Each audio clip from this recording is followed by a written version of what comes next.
hipnoterapis, lisensi AICT USA, International Association Counselor and Therapist, juru hipnotis, owner Usada Sukma Jagadita, praktisi EFT, lisensi ICEFT, terapis, trainer, lisensi LKP Amara Bakti, dan lisensi BNSP.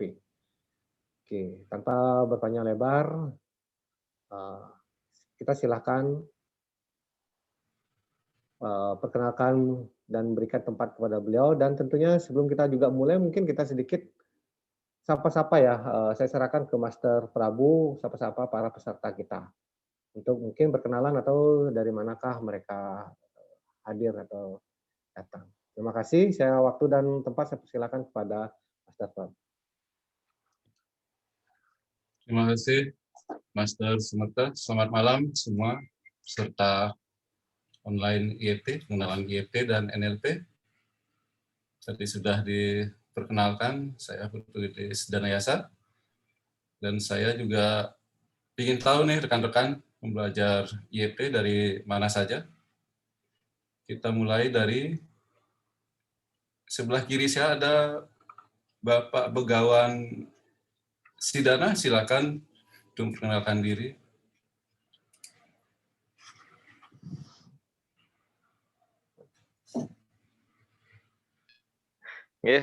Selamat malam Prabu dan Malam. Coach Sumerta. Selamat malam, Titiang itu Begawan Sidananda dari Geria Pandak Gede, Kediri Tabanan, seorang sulinggih atau pendeta Hindu. Sangat tertarik dengan semua ilmu pengembangan diri yang diadakan oleh LKP Bakti, Amerta Bakti. Jadi sedapat mungkin kalaupun ada jadwal tentang apapun di pelatihan LKP Amerta Bakti, mohon disampaikan karena kalau Titiang tidak ada halangan, Titiang usahakan untuk ikuti. Apalagi EFT, numerologi terakhir kali yang ikuti, hipnotis yang beberapa waktu lalu juga sudah pernah sempat diikuti, tetapi di tempat yang lain, NLP juga sudah. Nah, di dalam keagamaan ternyata kita tidak hanya cukup di bidang upacara saja.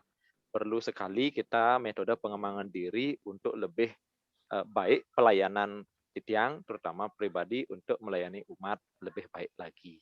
Tiang kira itu perkenalan Tiang. Terima kasih atas waktunya. Terima kasih, Ida. Selanjutnya, Arya Arianto, silakan memperkenalkan diri dari mana?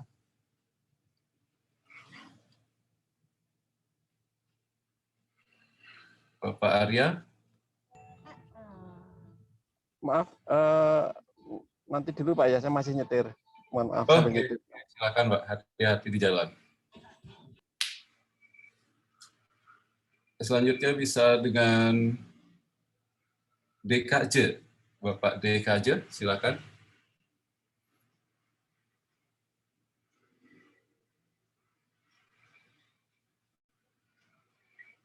Bapak DKJ.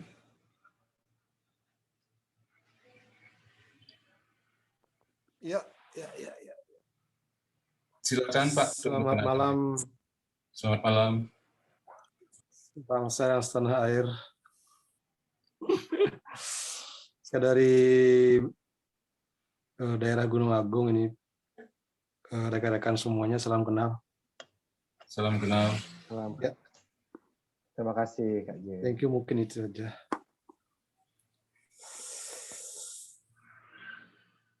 Thank you. Terima kasih Pak DKJ. Selanjutnya dengan di pohon adventure, silakan. Di pohon adventure, silakan.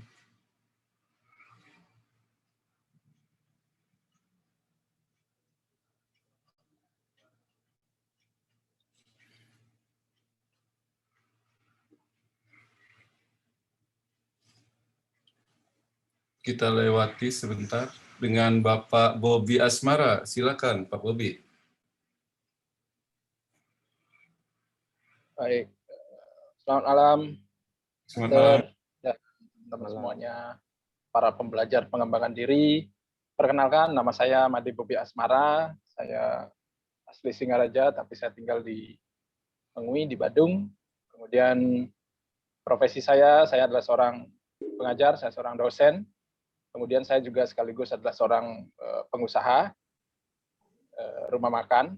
Kemudian saya senang sekali untuk belajar ilmu pengembangan diri semata-mata untuk peningkatan kapabilitas diri dan kebermanfaatan lebih banyak tentu saja untuk banyak orang. Jadi terima kasih hari ini Pak Prabu Sedana sudah akan men-sharingkan, dan terima kasih juga kepada Pak Marte dari LKP untuk bisa memfasilitasi terselenggaranya acara ini untuk peningkatan kepribadian ataupun pengembangan diri kita masing-masing.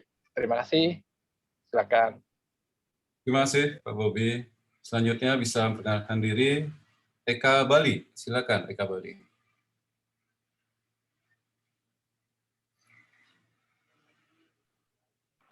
Ya, selamat malam para mentor. Malam, Selamat Bu. malam juga pada semua peserta. Terima kasih sudah diajak join ya ke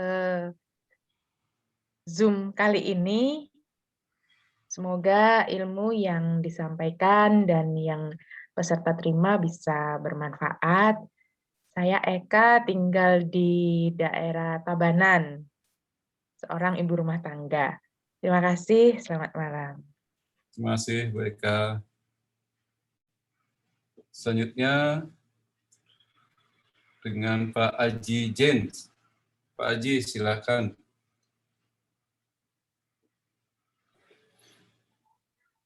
Selamat malam. Selamat malam. Ya, terima kasih nih udah diajak join.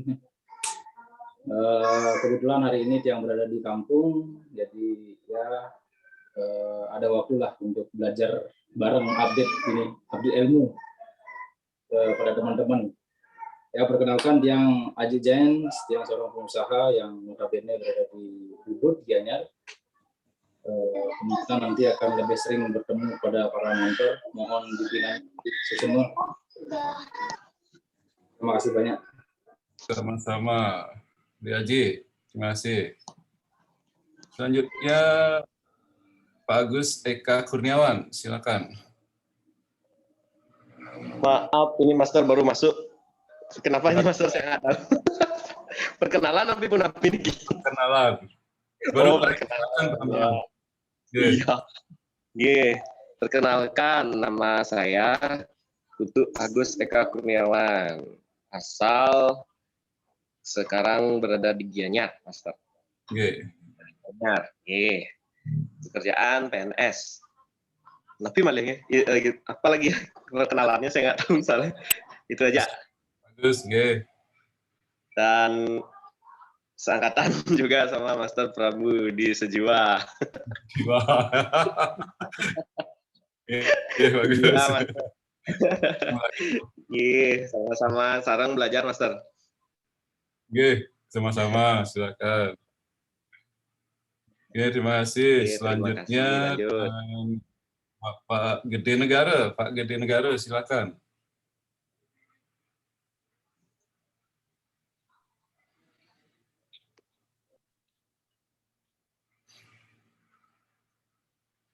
Halo, selamat malam rekan-rekan. Selamat malam. Master Prabu, Hidup Gawan, selamat malam. Master Smerte juga selamat malam. Yang lain-lain juga selamat malam. Perkenalkan, nama saya Gede Negara, asli Singaraja, tinggal di Denpasar Barat. Pekerjaan saya sehari-hari ya bapak rumah tangga. Tapi juga saya seorang trainer di LKP Abda Bakti, khusus untuk numerologi. Rekan-rekan nanti bisa ketemu saya tanggal 1 Agustus. Ya, dalam acara juga sama seperti malam hari ini, yaitu memperkenalkan tentang numerologi. Ya, untuk sementara itu aja perkenalannya untuk mempercepat waktu, karena waktunya sudah mepet ini, agar EFT-nya dapat lebih banyak dari materinya. Kasihan Master Prabu. Oke, selamat malam. Silakan Master Prabu. Oke, terima kasih Bapak Negara. Selanjutnya dengan Pak Nixon Wahno, silakan Pak Nixon.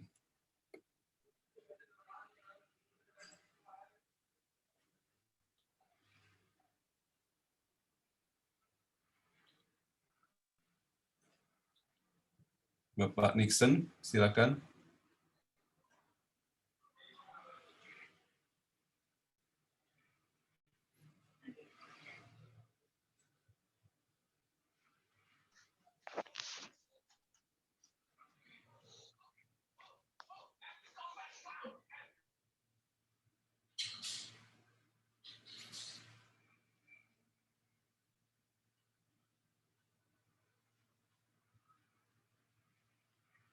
Bapak Nixon, silakan perkenalkan diri. Mungkin bisa dilanjut, Master. Baik, selanjutnya dengan Pak Made Swantara. Silakan Pak Made, perkenalkan diri.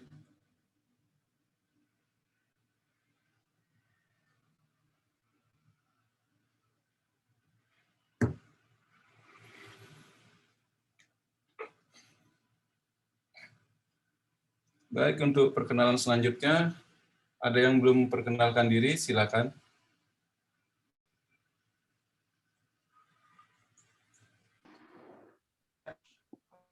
Saya Pak. Silakan, Pak Arya. Saya Arianto dari Jogja Pak. Ngajar dan juga untuk ini ya semoga nanti bisa bermanfaat Pak. Terima kasih. Oke, Pak Arya, terima kasih. Ada yang lain belum perkenalkan diri, silakan perkenalkan diri.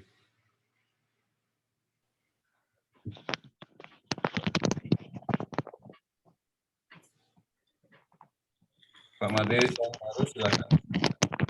Iya, terima kasih Pak Putu.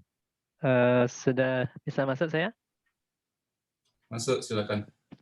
Sudah Pak? Sudah. Oh ya, ya. Terima kasih Pak Putu. Ya. Keren, Master.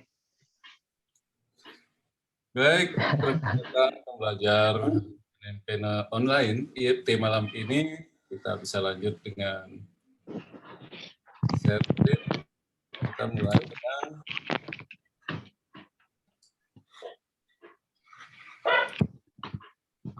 apa itu IFT? What is IFT?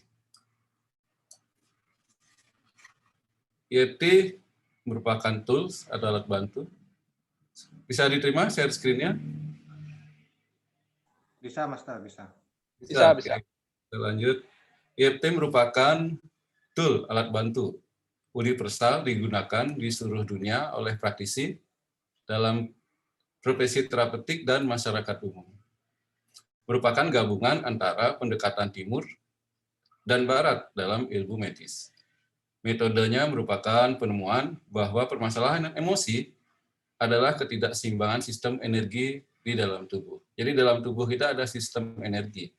Saat sistem energi dalam tubuh kita tidak selaras, itu bisa menimbulkan suatu keluhan atau permasalahan. Jadi contoh bisa disaksikan dalam video EFT dari Gary Gregg. Bagaimana EFT itu bekerja. Pain was in every part of my body for many, many years. I stopped needing a doctor. I was diagnosed with multiple sclerosis. I cannot find any traces that it ever existed in my body. I had over 80 allergies and was allergic to the world, basically. I am not allergic to anything. I can eat anything I want to.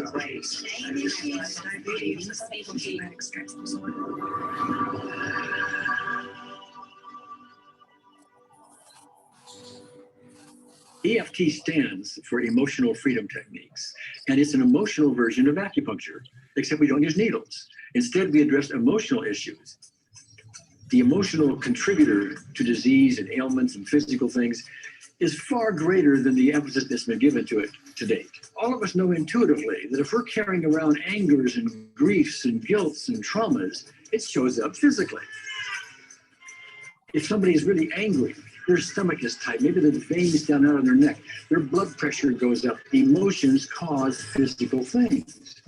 Well, you keep that for a long period of time, now you're looking at diseases. You know, in my own case, I got tired of giving medications, which would just treat the symptoms and didn't really address what I thought was the underlying problem.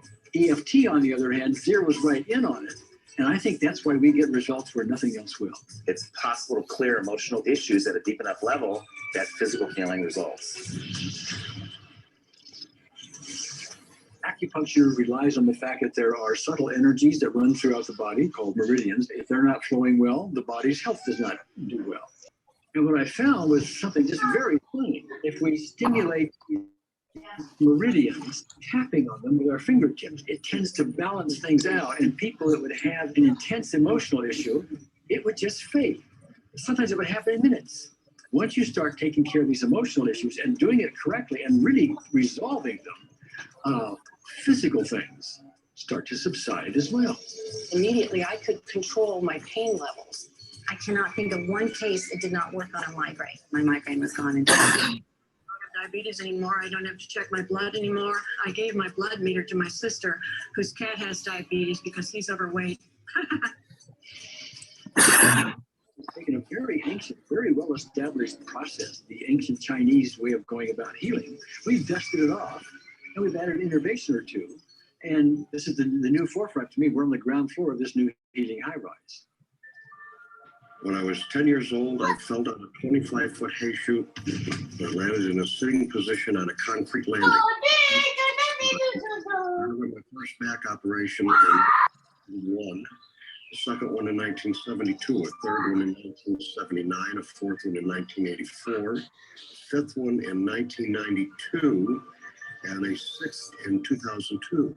With each surgery, the pain just got worse. I lived in pain my entire life. I lived on Tylenol with codeine 4. I took them like candy. I was diagnosed with multiple sclerosis, which was another devastating blow. And my response to that was, God, how much can I take?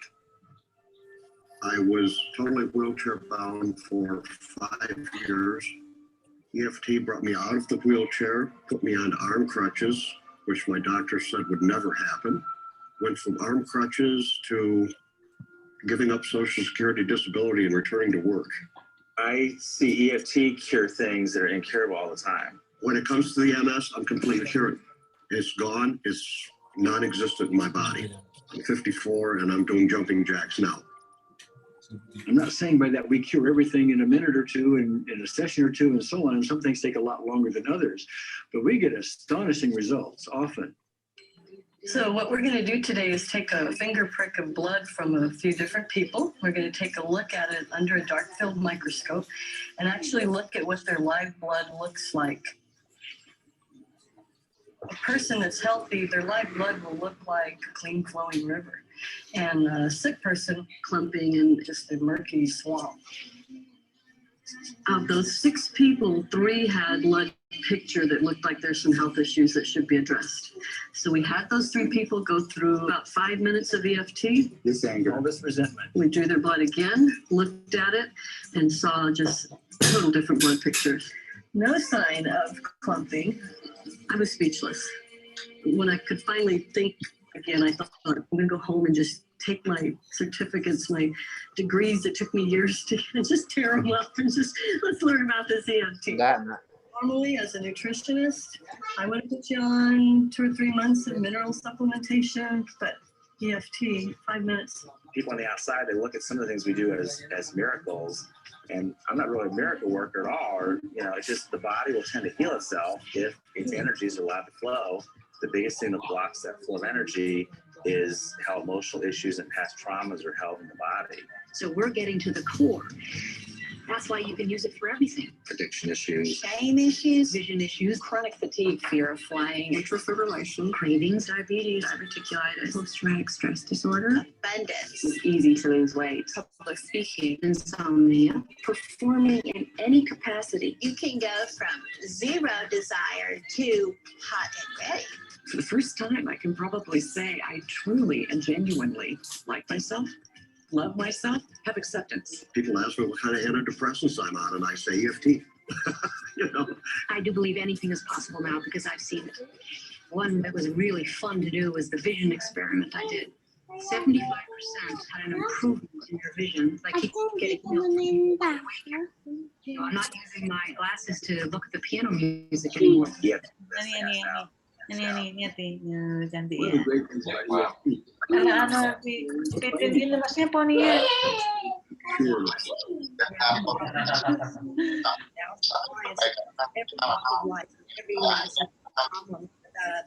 You know, 98%, maybe 99% success rate. And it's not me, it's EFT. I thought, well, I don't know if I believe this, but what if I just suspended my disbelief? Well, the manual is a free download on our website because I want the world to know how to do it. Do you want more than that?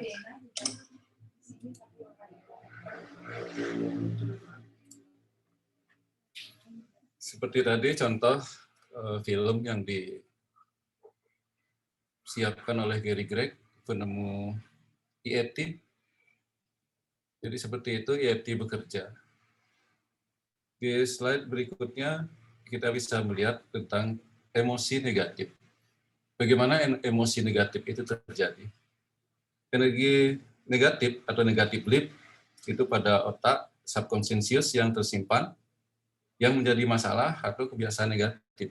Jadi apapun yang kita lihat di lingkungan kita, apapun yang kita simpan, itu mengandung negatif, itu masuk ke dalam belief kita. Kita menyimpannya di sana. Emosi negatif terjadi, itu ada distressing memory.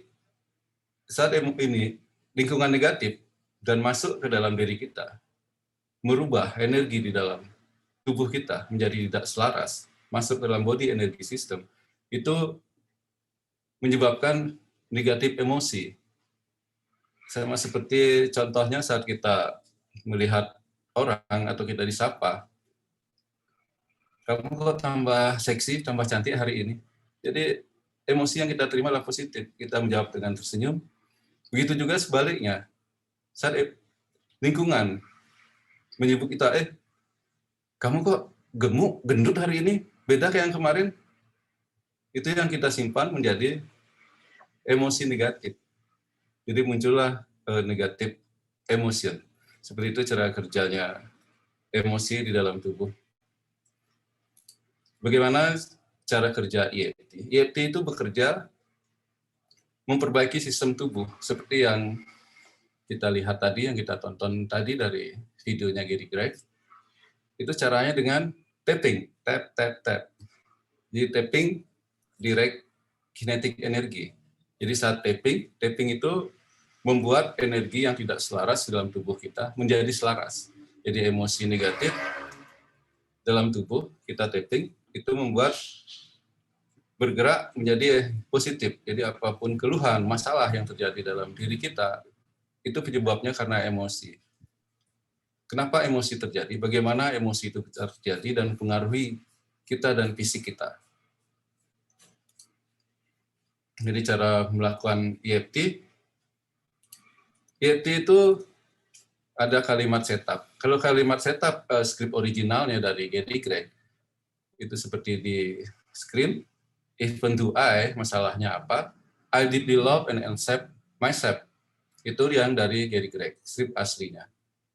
Karena di sini kita belajar tentang holistik, karena kita memakai budaya timur, budaya holistik yang kita percaya dengan yang tidak kelihatan, semesta, Tuhan Yang Maha Esa, unseen terapis disebut dengan Gary.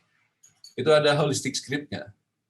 Nanti holistic script-nya kita bisa lanjut ke belajarnya di kelas, itu bagaimana kita membuat afirmasi yang positif, sugesti positif, yang namanya dengan SSIP. Apa itu SSIP? Dan menyatukan MBS. MBS itu apa? Saat kita melakukan tapping dengan holistic emotional freedom technique, kita membuat sugesti positif dengan SSIP dan menyatukan MBS. Jadi setiap kita melakukan tapping, pada saat setup, SSIP dan MBS kita menyatu, itu apapun keluhan kita, apapun energi negatif yang muncul, itu bisa terselesaikan. Seperti di video juga dijelaskan oleh Gary, itu bisa terjadi dalam berapa menit, mujizat, miracle. Jadi kita pelajari nanti di kelas, itu Holistic Health Emotional Freedom Technique, atau HEFT. Dengan cara melakukan tapping. Tapping adalah mengetuk ringan dengan dua ujung jari. pada titik-titik tertentu di dalam tubuh kita. Titik-titik ini adalah titik kunci yang jika kita ketuk berapa kali akan berdampak pada ternetralisirnya gangguan emosi atau rasa sakit yang kita rasakan. Karena aliran energi tubuh berjalan, mengalir dengan normal dan seimbang kembali. Saat kita merasakan emosi negatif emosional, itu energi dalam tubuh kita tidak mengalir dengan sempurna, tidak mengalir dengan selaras. Jadi dengan melakukan tapping, energi dalam tubuh kita itu bisa selaras. Dalam holistic EFT, itu ada cara untuk melakukan tapping itu sendiri. Jadi nanti di kelas kita bisa banyak latihan. Pertama, sebelum melakukan tapping, kita harus menanyakan masalah atau keluhan si klien itu apa. Sering disebut dengan pre-talk. Terus menentukan skala. Misal, Bentar, bisa bantu di-full-kan ya slide-nya? Ini para peserta minta di-full-kan. Terima kasih. Silakan. Saat menentukan skala, kita bisa tahu skala berapa yang masuk dalam keluhannya klien melalui pre-talk tadi. Jadi pre-talk di sini sangat penting sekali karena kita menggali dasar pada emosional klien itu sendiri. Jadi skala bisa 10 sampai 100, 0 sampai 10. Di pre-talk kita ketahui nanti skala itu. Setelah itu kita bisa melakukan setup atau tune in. Contoh setup itu seperti walaupun saya, keluhan klien itu apa, masalah yang dihadapi klien itu apa. Dan kita minta untuk menyatukan MBS-nya. Itu ada 3 putaran dalam tapping Holistic Emotional Freedom Technique. Dia ada putaran pertama, saya masalahnya apa, keluhannya apa, itu di putaran pertama. Nanti keluhannya dilihat dari skala, berat atau ringan. Putaran pertama ini bisa dilakukan 2 kali, 3 kali, sampai 5 kali, tergantung free talk-nya. Putaran kedua, saya menerima dengan mengulas SSIP. Apa itu SSIP? Nanti lebih lanjut bisa di kelas kita kupas lebih banyak lagi. Karena SSIP ini sangat luar biasa, sangat penting sekali untuk melakukan tapping holistik. Putaran ketiga ini holistiknya, itu afirmasi. Saya inginnya apa dengan masalah dengan keluhan ini? Kita buatkan sugesti positifnya. Jadi holistic view-nya itu terakhir dengan doa. Aku pasrah kepadamu. Jadi pasrah kepadamu, doa itu bisa dibuat sesuai dengan keyakinan si klien itu sendiri. Tarik napas setelah melakukan tapping, berapa kali putaran, berapa kali ketukan sesuai dengan kebutuhan klien.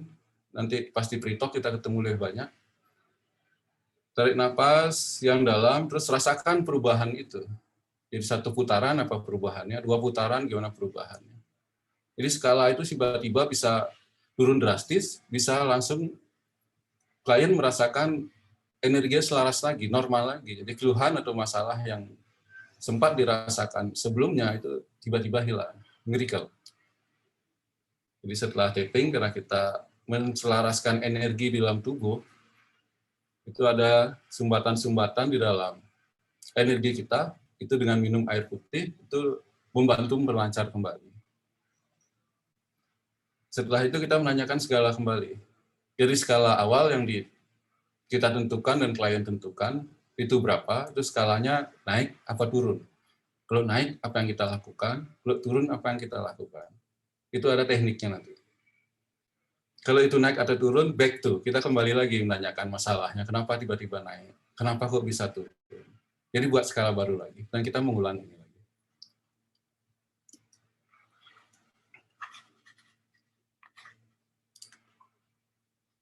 Di kelas nanti kita bisa melakukan demo dan latihan.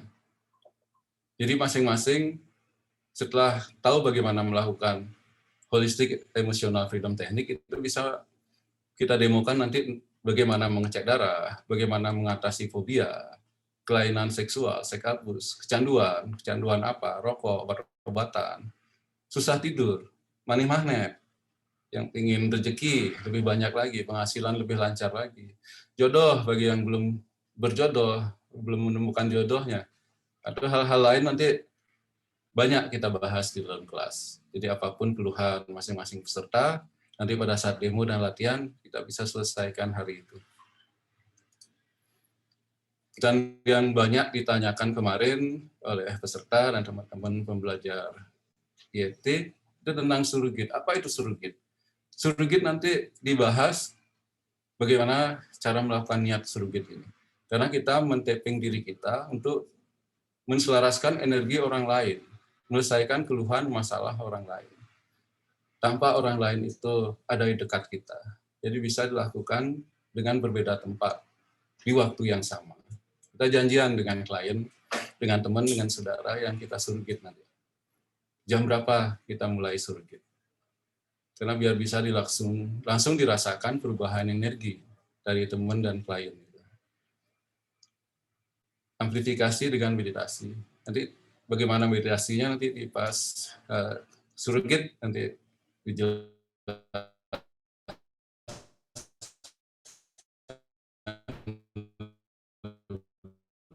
Sebelum ada coba ke diri sendiri dulu. Panjang lagi. Bagaimana cara sih? Itu di kelas kita lah. Surrogate ini perlu keprasaan yang luar klien kita, saudara kita, teman kita yang ada di luar sana, yang kita bantu melalui diri kita. Dalam surrogate nanti kita membahas tentang gelombang otak, tentang konsensius, di gelombang beta, tentang bawah sadar, karena di sadar kita 12% dan bawah sadar kita 88%. Di bawah sadar kita ada gelombangnya alfa, theta, dan di unconscious ada gelombang delta.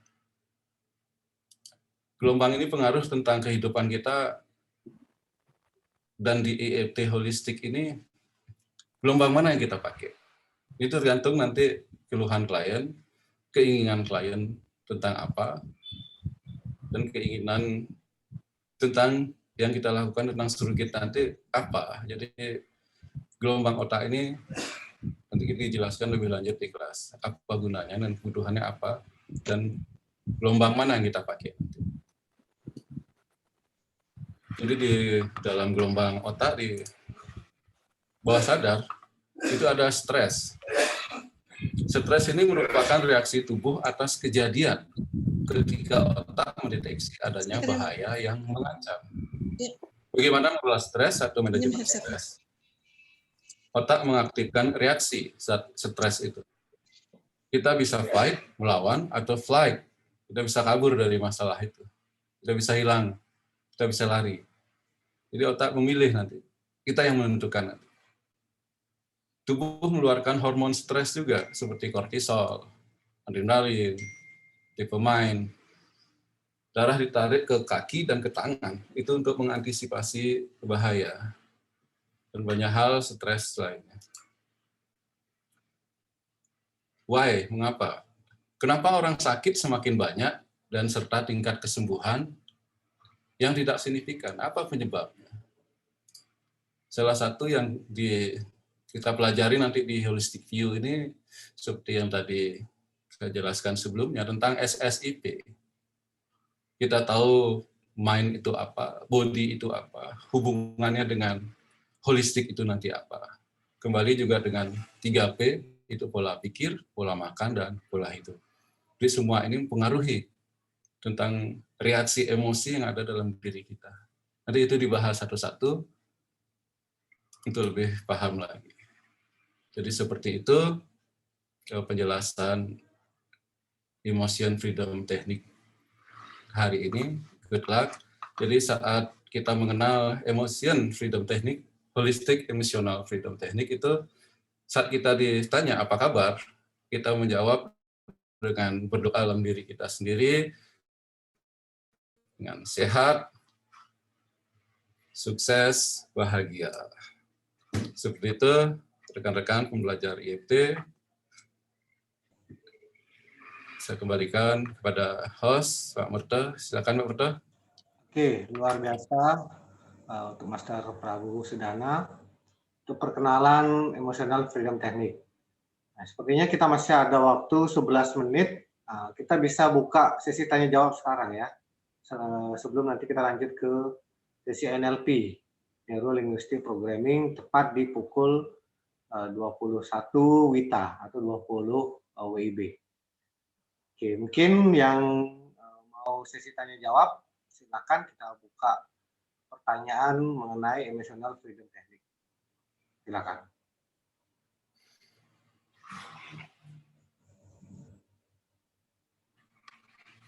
Waktu dipersilakan untuk Bapak Ibu yang ingin bertanya.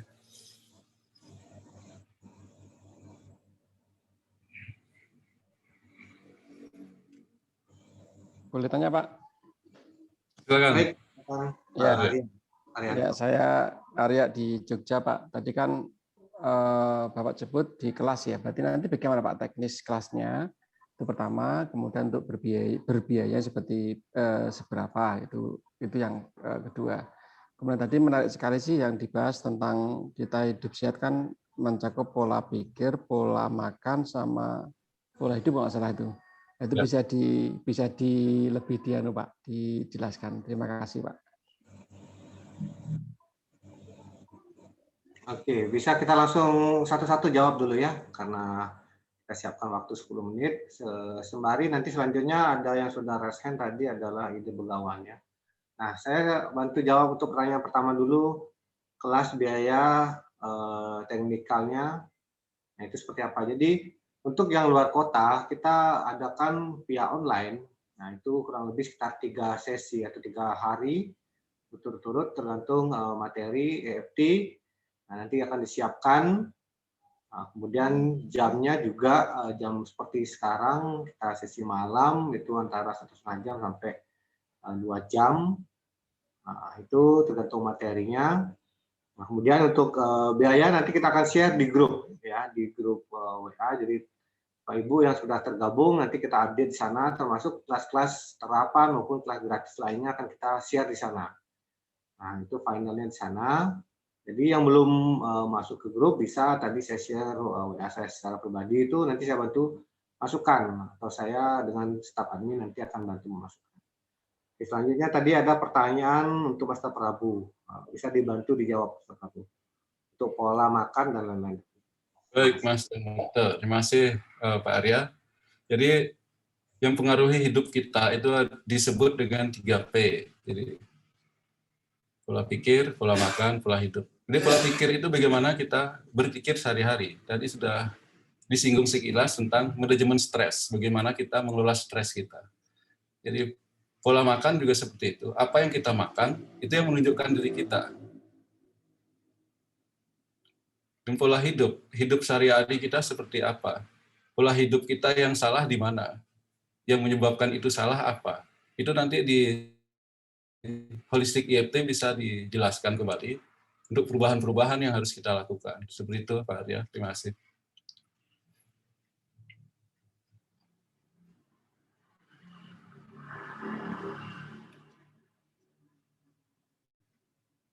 Oke, baik. Untuk Bapak Arya, mungkin ada tambahan atau yang perlu ditanggapi? Silakan. Cukup Pak, terima kasih. Oke. Bapak Arya sudah di grup kita ya? Di grup free class-nya sudah? Oke, yang belum nanti bisa masuk ke grup ya. Oke, selanjutnya tadi ada Ida Begawan ya. Oke, silakan. Oke, selamat malam. Terima kasih atas waktunya. Kepada Prabut yang mau tanya, tadi kan disebutkan EFT itu berguna juga untuk money magnet. Nah, kebetulan ini kan mungkin favorit bagi banyak orang ini money magnetnya. Nah, sampai sejauh ini, Tiang masih sebagai seorang trader juga, dan Tiang membina banyak trader-trader pemula, terutama di technical analyst-nya. Nah, mungkin apakah di EFT ini bisa kita terapkan suatu teknik, terutama kita masalah di trader itu kan masalah fear and greed, yaitu ketakutan saat masuk. Nah, pada saat profit itu sudah jalan, kita tahu-tahu ada konsepnya ABC, yaitu asal biru close.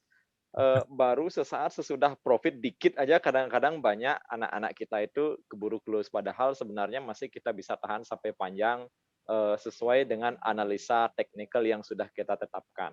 Nah, apakah di money magnet ini ada teknik khusus nanti untuk kita menghindari fear dan greed, terutama greed juga kerakusan dan ketamakan. Kita sudah profitnya luar biasa, tetapi maunya pengen nambah lagi. Nah, itu masalah yang kami hadapi selama ini. Mohon petunjuk nih, Master Prabu.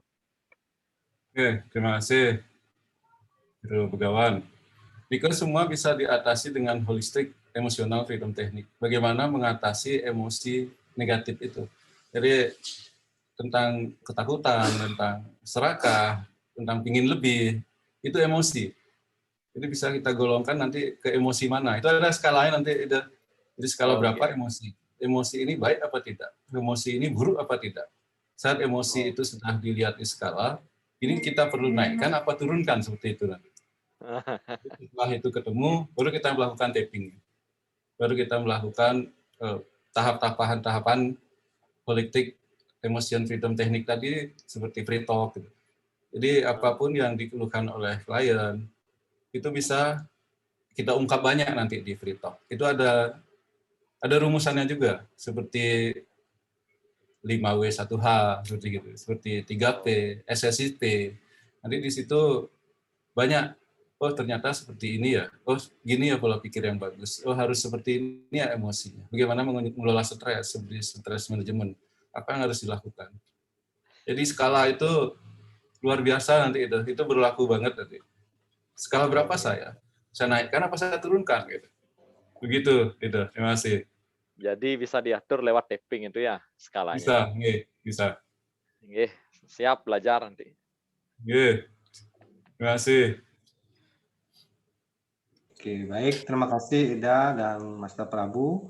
Mungkin satu penanya lagi sebelum kita persiapan untuk masuk NLP, dan sesi selesai NLP nanti kita juga buka kembali tanya jawab baik itu EFT maupun NLP-nya secara umum.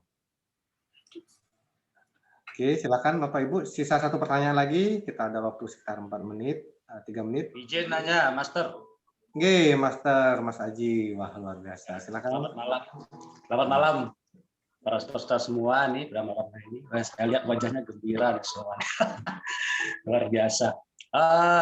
Langsung aja saya bertanya sama Master Prabu. Ketika kita mau tapping, apakah nanti ada reaksi yang muncul di tubuh atau perasaan-perasaan yang mewakili perasaan negatif kita, itu bisa bereaksi muncul saat itu. Demikian, terima kasih. Terima kasih, Master Haji. Selamat malam, jumpa lagi. Jadi, apapun reaksi dari klien nanti, itu otomatis ketika muncul. Jadi kita bisa sebut itu abreaksi. Jadi abreaksi dari emosi negatif itu bisa muncul dan kita bisa antisipasi. Bagaimana cara mengantisipasinya? Nanti kita bisa banyak latihan di kelas, nanti di demo nanti dijelaskan. Jadi tiba-tiba dia trans, tiba-tiba dia melakukan sesuatu yang mengagetkan kita, apa yang harus kita lakukan? Karena emosi negatif yang terpendam di dalam diri si klien itu dengan tapping, dengan diselaraskan, tiba-tiba trans, tiba-tiba abnormal reaksi. Itu biasa, Mas Raji. Itu bisa dikendalikan. Terima kasih. Baik, terima kasih Master. Lanjut. Oke, baik. Untuk sesi tanya jawab kita close terlebih dahulu ya. Jadi kita sisa 2 menit. Terima kasih Master Mas Haji sama Master Prabu. Untuk sesi pengenalan apa itu EFT dan sesi tanya jawab sesi pertama kita tutup sampai di sini. Dan selanjutnya kita akan masuk ke bagian kedua yaitu pengenalan NLP, Neuro Linguistic Programming. Nah, sebelum kita masuk pengenalan, mungkin tadi ada yang beberapa belum perkenalan. Mungkin kita masih ada waktu 5 menit ke depan bagi para peserta. Oke, Kak J, nanti kita save dulu ya pertanyaannya. Nanti sesi setelah NLP kita akan bahas. Oke, baik, saya akan perkenalkan terlebih dahulu trainer kita, dan trainer kita akan mengantarkan baik perkenalan yang belum sempat diperkenalkan dengan lanjut ke materi. Mungkin Master Bobby bisa di-share profilnya. Terima kasih.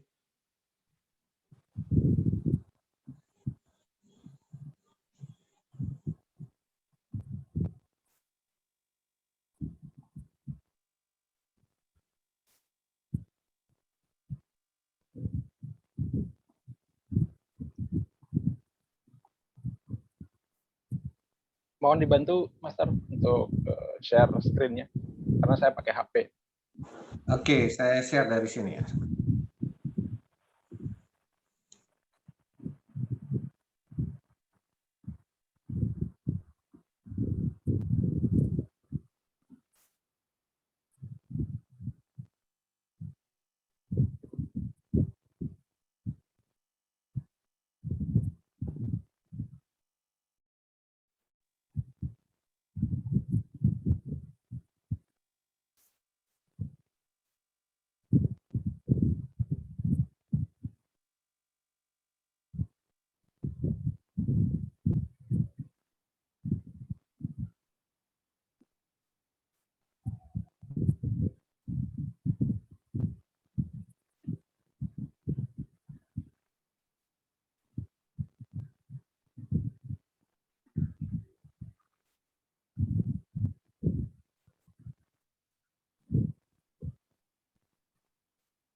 Bisa, Master?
Baik, izinkan saya memperkenalkan trainer yang kedua untuk membawakan materi NLP.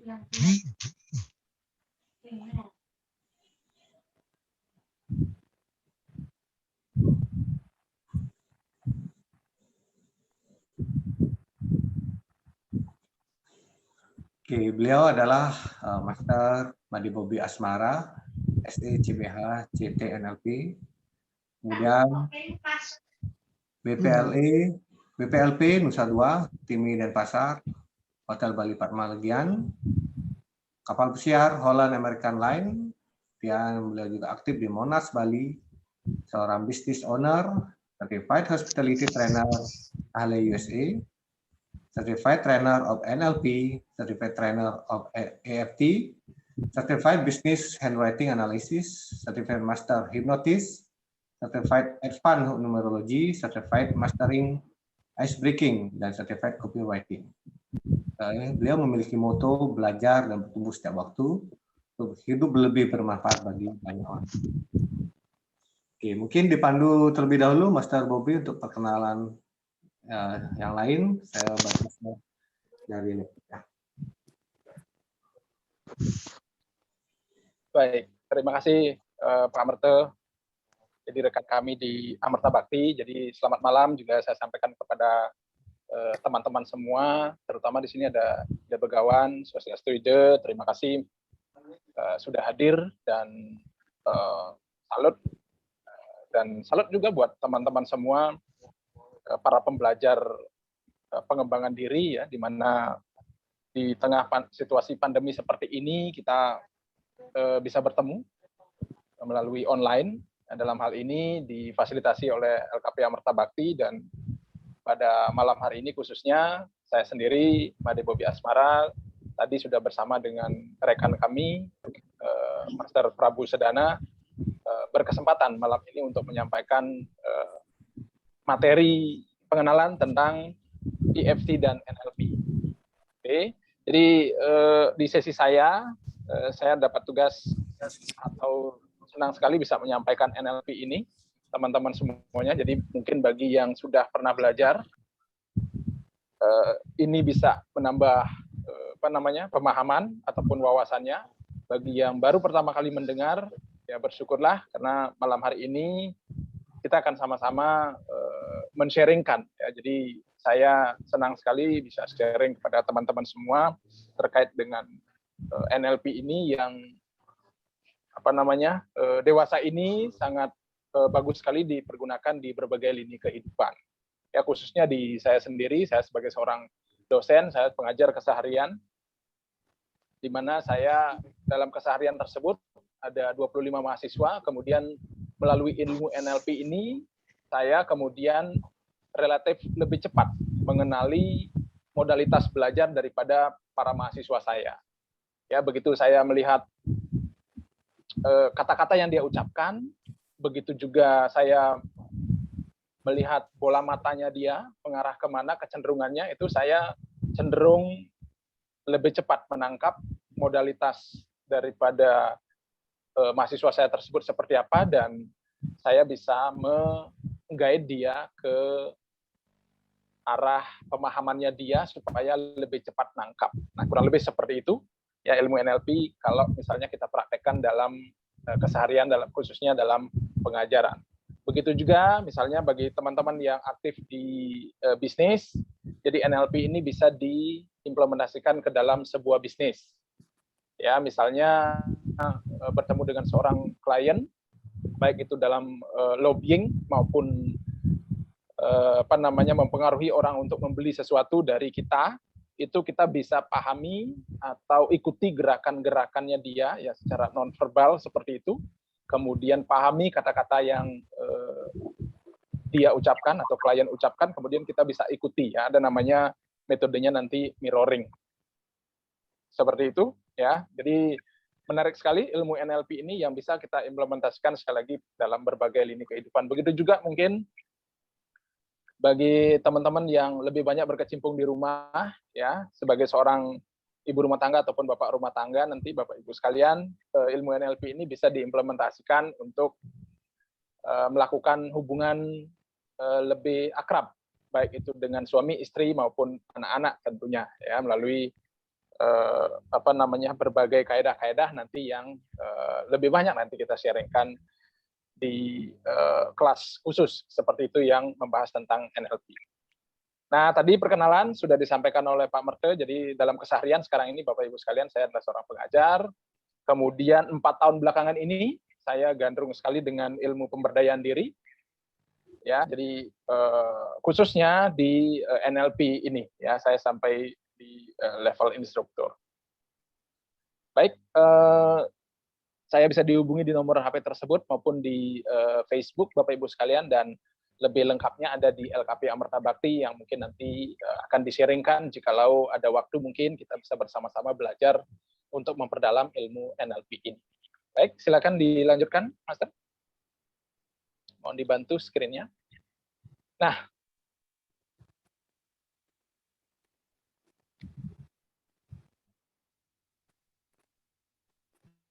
oke, kalau kita lihat NLP itu sederhananya begini Bapak Ibu sekalian ya. Ya, kepanjangannya Neuro Linguistic Programming, tapi sederhananya seperti ini. Kalau kita melihat gambar ini ya, si A maupun si B, coba mungkin Pak Merte bisa kira-kira yang benar ini 6 apa 9 menurut Pak Merte kira-kira? Kalau saya kan sebelah kiri, 6 ini yang benar, Mas. Kalau 9 salah itu. 6. Iya. Baik. Nah, seorang Pak Merte mungkin melihat karena beliau dari sebelah kiri melihat angka tersebut dari angka 6. Ini sudah sudah digambarkan oleh slide ini bahwa si A, katakanlah si A sebelah kiri kita, itu bilang bahwa itu adalah angka 6. Yes, benar. Tapi si B, dia akan ngotot bahwa itu adalah angka 9. Ya, which is, saya berpikir semua dari teman-teman juga pastinya sepakat, Pak, itu dua-duanya benar. Gitu. Oh iya, benar. Dua-duanya benar. Nah, NLP itu seperti itu, Bapak Ibu. Jadi, kita memiliki pilihan-pilihan. Kita memiliki hal-hal khusus atau alasan-alasan khusus di dalam diri kita bahwa kita memiliki sebuah pendapat mungkin. Kita memiliki sebuah pendirian. Kita memiliki berbagai macam pilihan, which is menurut pemikiran kita itu benar adanya. Nah, di sanalah kemudian NLP kemudian berada, gitu ya, bahwa setiap manusia itu adalah unik dan setiap manusia punya pembenar masing-masing, gitu. Nah, kalau di tatanan kehidupan keseharian kita tentu saja sudah mengenal ranah hukum, ya, di sana ada benar, ada salah dan seterusnya. Tapi di ranah NLP seperti ini, Neuro Linguistic Programming, di mana setiap manusia itu punya representational system di dalam dirinya yang menangkap segala macam informasi dan dia sendiri, masing-masing manusia itu punya persepsi masing-masing terhadap suatu kejadian. Nah, ini menariknya. Ya, makanya kalau saya di kelas, biasanya di kampus seperti itu ya, ketika kemudian kondisinya hujan, saya akan menanyakan kepada mahasiswa saya, ya. Oke, all students, kalau hujan itu bagusnya apa? Seperti itu. Ya, kemudian ada beberapa mahasiswa kemudian menjawab, Pak, apa namanya, dagang jas hujan jadi ramai seperti itu, ya, dan seterusnya dan seterusnya. Tapi ada juga mahasiswa yang menjawab, Pak, jemuran jadi susah kering seperti itu. Ya, semuanya benar. Ya, tapi di NLP kita bisa memilih, kita bisa memilah, ya, kita bisa memilih sekali lagi kata-kata yang kita ucapkan, pemikiran yang kita ucapkan terhadap suatu kejadian. Kita tahu bahwa kondisi hujan tidak bisa kita hindari, ya, tapi makna daripada kejadian tersebut kita sendiri yang atur. Nah, disinilah peran NLP. Makanya saya juga mengajak teman-teman, mari kita bersama-sama untuk belajar, ya, tidak harus di kelas ini, tapi kita bisa belajar dimanapun itu. Tapi alangkah baiknya kalau misalnya kita bisa dalam kurun waktu seharian penuh kita bisa berbincang-bincang, ya, membahas tentang NLP ini akan bagus sekali untuk modal dasar kita untuk berpikir, ya, tentang NLP. Nah, ini sudah disampaikan, ya, next next slide, Master. Ini sudah disampaikan dalam satu presuposisi di dalam NLP, yaitu bahwa everyone lives in their unique model of the world. Ya, diklik, Master. Jadi sekali lagi bahwa makna dari gambar ini bisa kami simpulkan dalam presuposisi NLP. Nanti ada, ya, nanti teman-teman akan belajar sekitar 15 sampai 20 presuposisi nanti. Di sana dikatakan bahwa everyone lives in their own unique model of the world. Jadi setiap orang itu punya dunianya, persepsinya masing-masing seperti itu. Nah, ini yang patut kita hargai, teman-teman. Ya, jadi jangan sampai kita ego berlebih memaksakan sebuah pendapat dari kita, apalagi ujung-ujungnya kemudian pendapatnya itu tidak benar adanya. Ya, jadi di NLP kita belajar dari berbagai sudut pandang hal, ya, terhadap suatu kejadian. Next slide. Ya. Nah, kemudian di sini ada gambar jeruk. Ya, jeruk nipis. Jeruk nipis, Bapak Ibu sekalian, coba bayangkan dan rasakan, Bapak Ibu berada di dapur misalnya, ada jeruk nipis seperti ini, ya, kita potong jadi dua, kemudian separuhnya tersebut jeruk nipis yang hijau dan berair ini coba masukkan ke mulut kita, bayangkan, ya. Nah, saya punya keyakinan penuh bahwa masing-masing dari kita sekarang ini merasakan sebuah sesuatu asam di mulut kita. Nah, itu yang terjadi dengan diri kita, Bapak Ibu.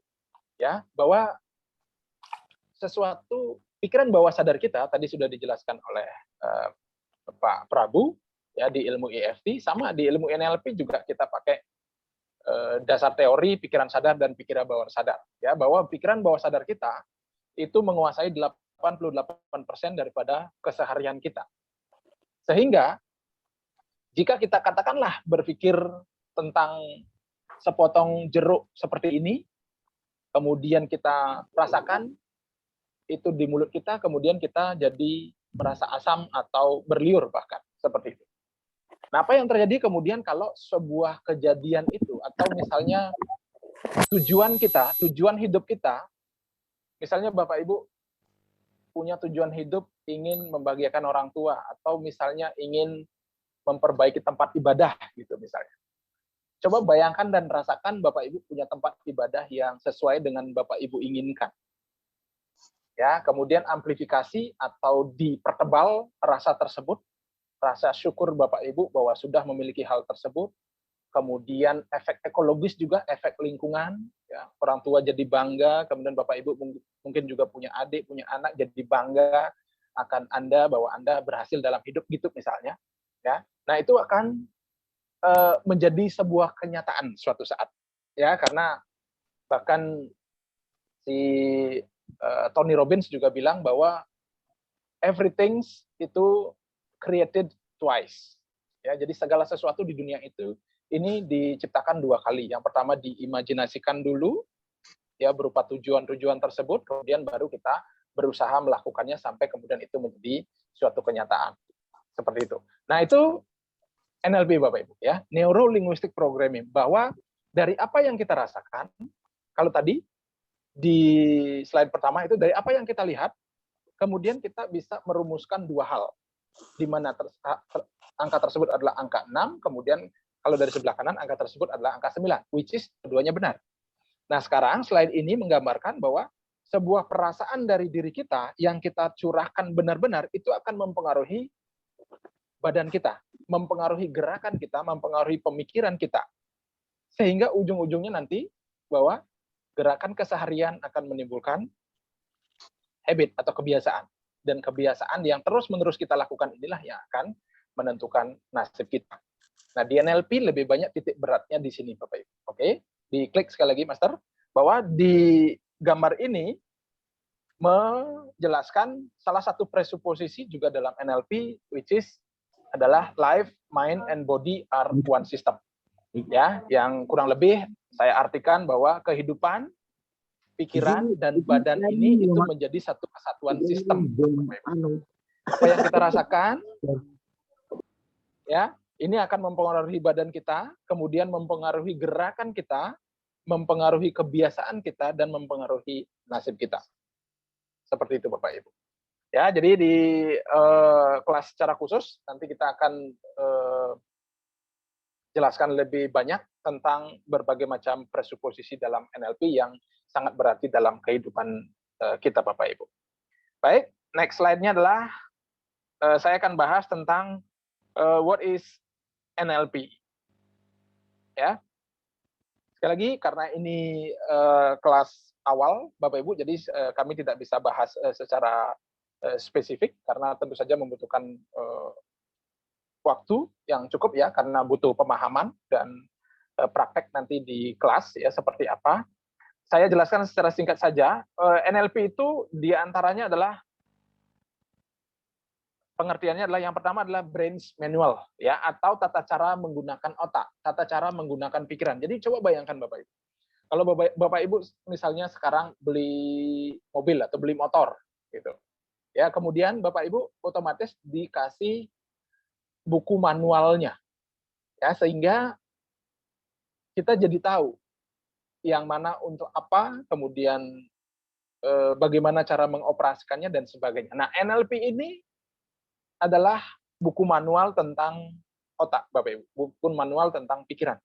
Jadi alangkah bagusnya kita mengetahui, mempelajari, memahami, dan bisa mempraktekkan cara-cara terbaik mengoptimalkan terkait dengan pikiran kita. Sebagaimana kita ketahui, Bapak Ibu, bahwa pikiran kita ini beratnya nggak sampai 1 kilogram, tapi kapabilitasnya itu jauh melebihi komputer tercanggih sekalipun. Nah, itulah otak manusia. Ya, kita sadar betul, kita paham betul bahwa kita sebagai makhluk ciptaan Tuhan itu memiliki kemampuan yang sebetulnya sangat luar biasa.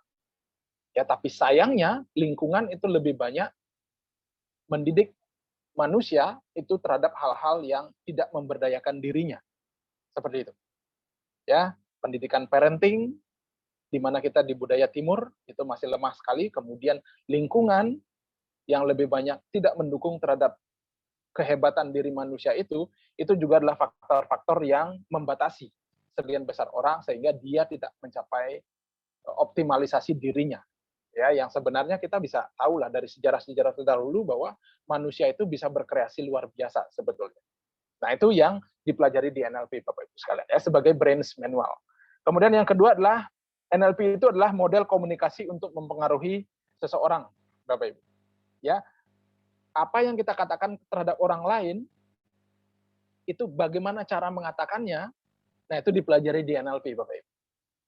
Ya, jadi kalau misalnya orang tersebut modalitasnya katakanlah dia adalah orang visual yang matanya kecenderungan naik kalau diajak berbicara, itu berarti kita harus sering-sering ngobrol dengan dia dengan bahasa-bahasa visual.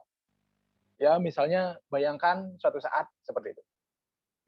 Ya, atau juga sebaliknya, kalau misalnya bola matanya kecenderungan turun, orang kinestetik berarti kita kalau ketemu dengan orang seperti itu, baik itu atasan, bawahan kita, berarti pola bahasa yang kita pakai untuk supaya akrab dengan orang tersebut berbicara adalah sering-sering menggunakan kata-kata sebagai berikut. Rasakan, seperti itu. Ya, jadi coba rasakan, nah, bla bla bla bla bla, seperti itu. Ya, jadi NLP itu juga adalah tentang model komunikasi untuk mempengaruhi seseorang, ya, sehingga orang tersebut jadi nyaman dan apapun yang kita sarankan, apapun yang kita perintahkan kepada orang tersebut, dia akan dengan senang hati untuk mengikutinya, karena kita sudah sama dengan dia. Seperti itu ya, karena pada dasarnya manusia itu senang dengan orang yang sama dengan dirinya. Gitu. Kemudian yang ketiga adalah tentang modeling. Ya, dengan metode ATM. Ya, Bapak Ibu ya, NLP inilah modeling. Bahkan modeling sendiri adalah NLP. Seperti itu. Ya, jadi kalau Bapak Ibu mungkin punya pembicara favorit, ya misalnya seperti James Dewey atau Tung Desem Waringin atau bahkan setingkat kaliber dunia kayak Tony Robbins seperti itu ya. Bapak coba perhatikan, tonton videonya secara berulang-ulang ya, karena dari pikiran sadar dulu, pengulangan terus terjadi, baru masuk ke pikiran bawah sadar. Ya, diamplifikasi, ditingkatkan terus, kemudian dijangkar. Seperti itu. Ya, dan kemudian cepat atau lambat gaya kita, tone bahasa kita, cara kita menyampaikannya akan sama seperti yang kita model tersebut. Seperti itu ya. Di sini ada model ATM ya, amati tiru modifikasi. Jadi terhadap apapun, pembicara misalnya atau pebisnis ya, atau misalnya Bapak Ibu yang bergerak di apapun itu. Ya, coba cari orang yang sangat sukses di bidang tersebut. Kemudian tiru gayanya dan Bapak Ibu juga akan sampai seperti orang tersebut. Ya, tentu saja by proses ya. Kemudian yang terakhir yang mau saya jelaskan di sini adalah tentang NLP itu adalah terapi.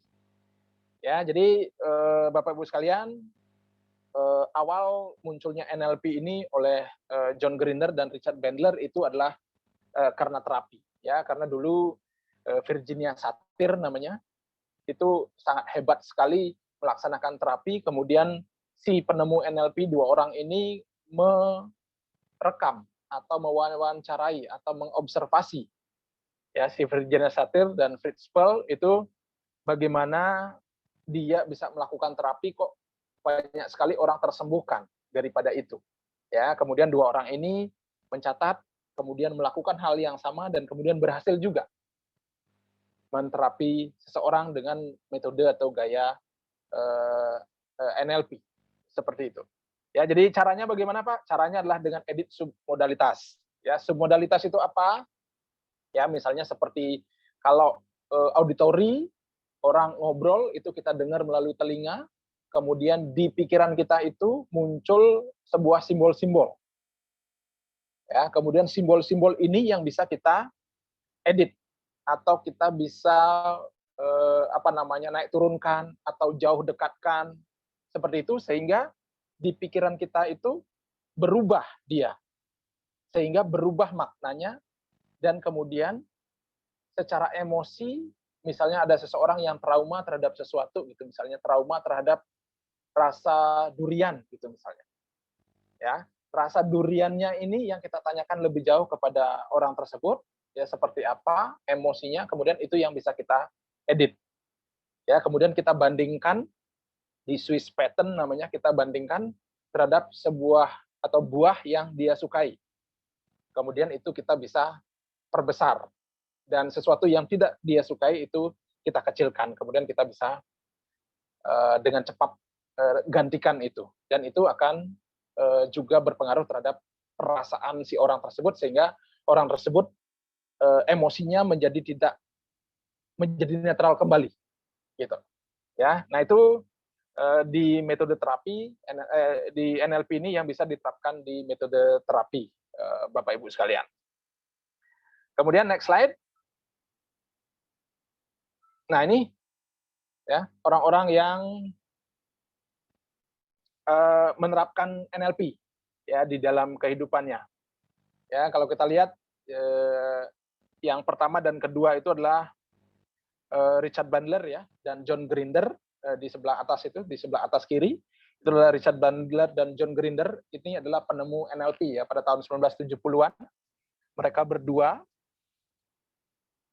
ya mengamati dan mengobservasi beberapa terapis di Amerika maupun di Inggris ya. Kenapa mereka berhasil sekali di mind programming gitu ya, menerapkan atau melaksanakan sesuatu itu dengan sempurna atau dengan sebaik-baiknya. Dan terakhir di ahli hipnoterapis modern ya, Dr. Milton Erickson juga diobservasi oleh dua orang ini ya, sehingga dua orang ini menciptakan dua buah buku yang sangat terkenal, Bapak Ibu ya. Yang pertama adalah Deep Structure ya, tentang metamodel. Metamodel ini adalah tentang mengerucut seperti itu ya, ketika seseorang tidak suka dengan sesuatu atau trauma dengan sesuatu, nah itu bisa kita tanyakan lebih jauh lagi sehingga ketemu secara spesifik. Nah, berbeda dengan Dr. Milton Emilson ya. Milton Emilson ini adalah seorang hipnoterapis ya. Jadi gayanya dia adalah justru tidak secara spesifik tapi secara generalisasi. Dan ternyata dua orang ini berkesimpulan bahwa baik itu secara spesifik kita telusuri maupun secara generalisasi, dua-duanya memberikan efek yang sama bagusnya. Ya, nanti dalam kelas tentu saja kita akan pelajari lebih jauh bagaimana caranya dengan metamodel maupun bagaimana caranya dengan Milton model. Kemudian di yang atas nomor 3 yaitu adalah Robert Dills ya. Robert Dills adalah penerus NLP ya. Kemudian kalau yang di sebelah kanan atas tentu saja kita semua tahu ya, beliau adalah Pak Tung Desem Waringin. Ya, Pak Tung Desem Waringin tentu saja kita tahu ya bahwa beliau ahli sekali untuk yel-yel ya, dengan semangatnya menggebu-gebu ketika berbicara. Baik kita bisa live ya, saya pernah ikut seminarnya, maupun kita bisa tonton secara dari YouTube seperti itu ya. Pak Tung Desem Waringin ahli sekali dalam menghidupkan sebuah suasana. Nah, kalau tadi Master Prabu Sedana di awal sudah menjelaskan tentang gelombang otak manusia ya, dari beta, alfa, theta maupun delta seperti itu ya. Jadi Pak Tung ini bagus sekali dalam membangkitkan atau mencairkan suasana ya, sehingga otak kita itu secara maksimal bisa kita pahami atau pembelajarannya bisa masuk dengan cepat. Seperti itu ya. Beliau juga practitioner daripada NLP. Kemudian di bawah sebelah kiri, nah itu adalah Tony Robbins ya, motivator nomor 1 dunia. Beliau juga belajar dan menerapkan NLP dalam setiap kali seminarnya. Kemudian di sebelah kanannya kita tahu semua ya, Barack Obama ya, mantan presiden Amerika juga. Kalau kita perhatikan gestur maupun gaya bicaranya itu ya, itu lebih banyak mengambil ilmu dari Dr. Milton Erickson ya. Jadi tentang generalisasi terhadap sesuatu. Ya, bagus sekali cara-cara penyampaian beliau, sehingga secara pengaruh beliau bagus sekali, baik itu sewaktu menjadi anggota Senat maupun sebagai presiden. Kemudian di sebelah kanan beliau ada Oprah Winfrey. Oprah Winfrey sangat terkenal sekali ya, beliau juga praktisioner NLP. Ya, beliau menjadi pembawa talk show nomor 1 di Amerika. Jadi berbicara dengan hampir seluruh presiden di seluruh dunia ya, dan orang-orang terkenal. Jadi gaya bicara beliau dalam persuasi, dalam pendekatan, dalam matching, dalam mirroring terhadap seseorang itu bagus sekali ya. Nah, itulah ilmu-ilmu NLP yang diterapkan untuk kesuksesan beliau. Dan yang paling kanan di sebelah pojok di bawah itu adalah kita juga tahu semua ya, James Dewey, seorang berkebangsaan Singapura sebetulnya tapi tinggal di Indonesia. Ya, salah satu pembicara sales terbaik di Indonesia. Jadi beliau dalam kesehariannya juga sangat piawai sekali dalam membungkus kata-kata, dalam meringkas sebuah kalimat, ya, sehingga sangat nancep di pihak audiens. Ya, setiap kali beliau mengadakan seminar itu kan pesertanya sampai ratusan orang, ya, 500 sampai bahkan pernah di 1.000 orang, ya. Beliau mengadakan seminar itu bagus sekali, ya. Jadi kalau Bapak Ibu sekalian di sini yang ingin belajar dengan NLP, itu di berbagai bidang sebetulnya terapannya juga ada. Ya, ini bisa kita lakukan di berbagai bidang kehidupan dengan NLP ini. Baik, next slide, Master. Nah, kalau kita ngomongin NLP, kita ngomongin lebih banyak tentang representational system, Bapak Ibu, ya. Atau bahasa sederhananya, dengan apa kita menangkap informasi lebih banyak, dengan apa kita menerima dan memasukkannya ke dalam pikiran kita lebih banyak. Ya, jadi di sini ada yang namanya visual, auditory, dan kinestetik. Ya, di slide berikutnya, Master. Lengkapnya sebetulnya adalah ada olfactory, ada gustatory, ya, yang istilahnya disingkat dengan VACOG, seperti itu. Ya, tapi lebih banyak, ya, dalam kesempatan yang di malam ini saya akan jelaskan 3 hal saja secara singkat, ya, di visual, auditory, dan kinestetik. Sederhananya begini, Bapak Ibu. Ya, kalau visual itu adalah mata, ya, indera, panca indera kita di mata. Ya, jadi apa yang kita lihat, kemudian dia akan berpengaruh terhadap kita. Kemudian apa yang kita dengarkan di sebelumnya, Master, slide sebelumnya, apa yang kita dengarkan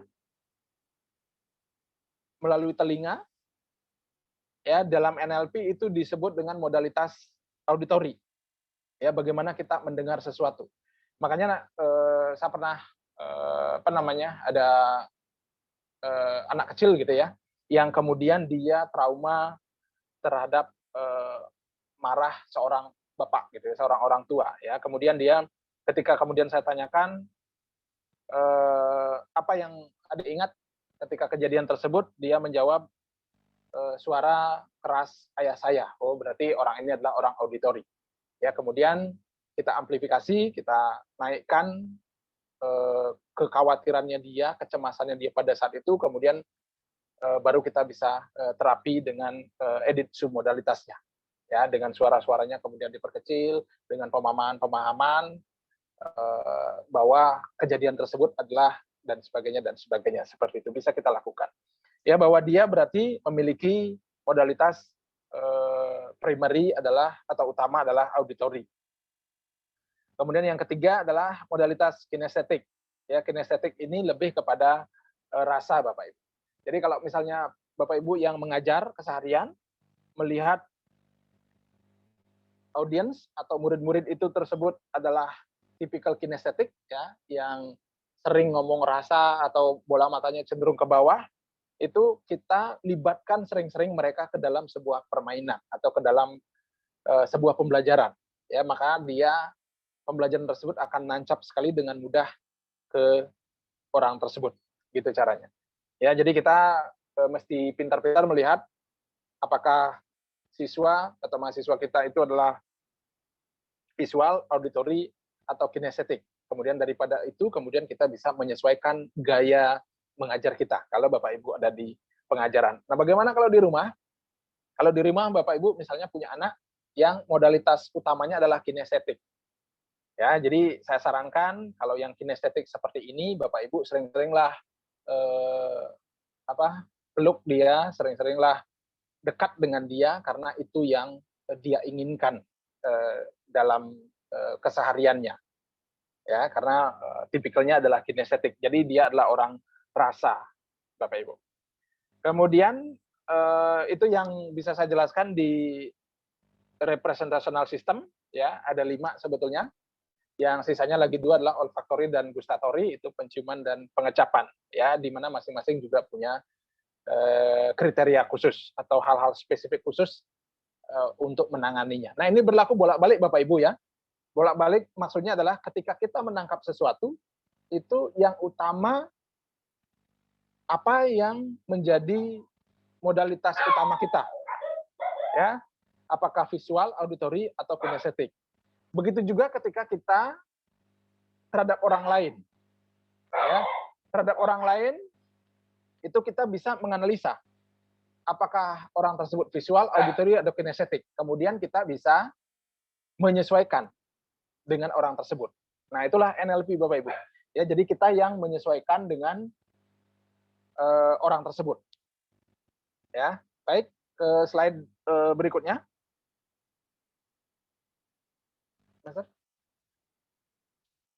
Di NLP, Bapak Ibu semuanya, kita belajar terkait dengan 4 hal ini saja. Ya, yang disebut dengan pilar dalam NLP. Gitu.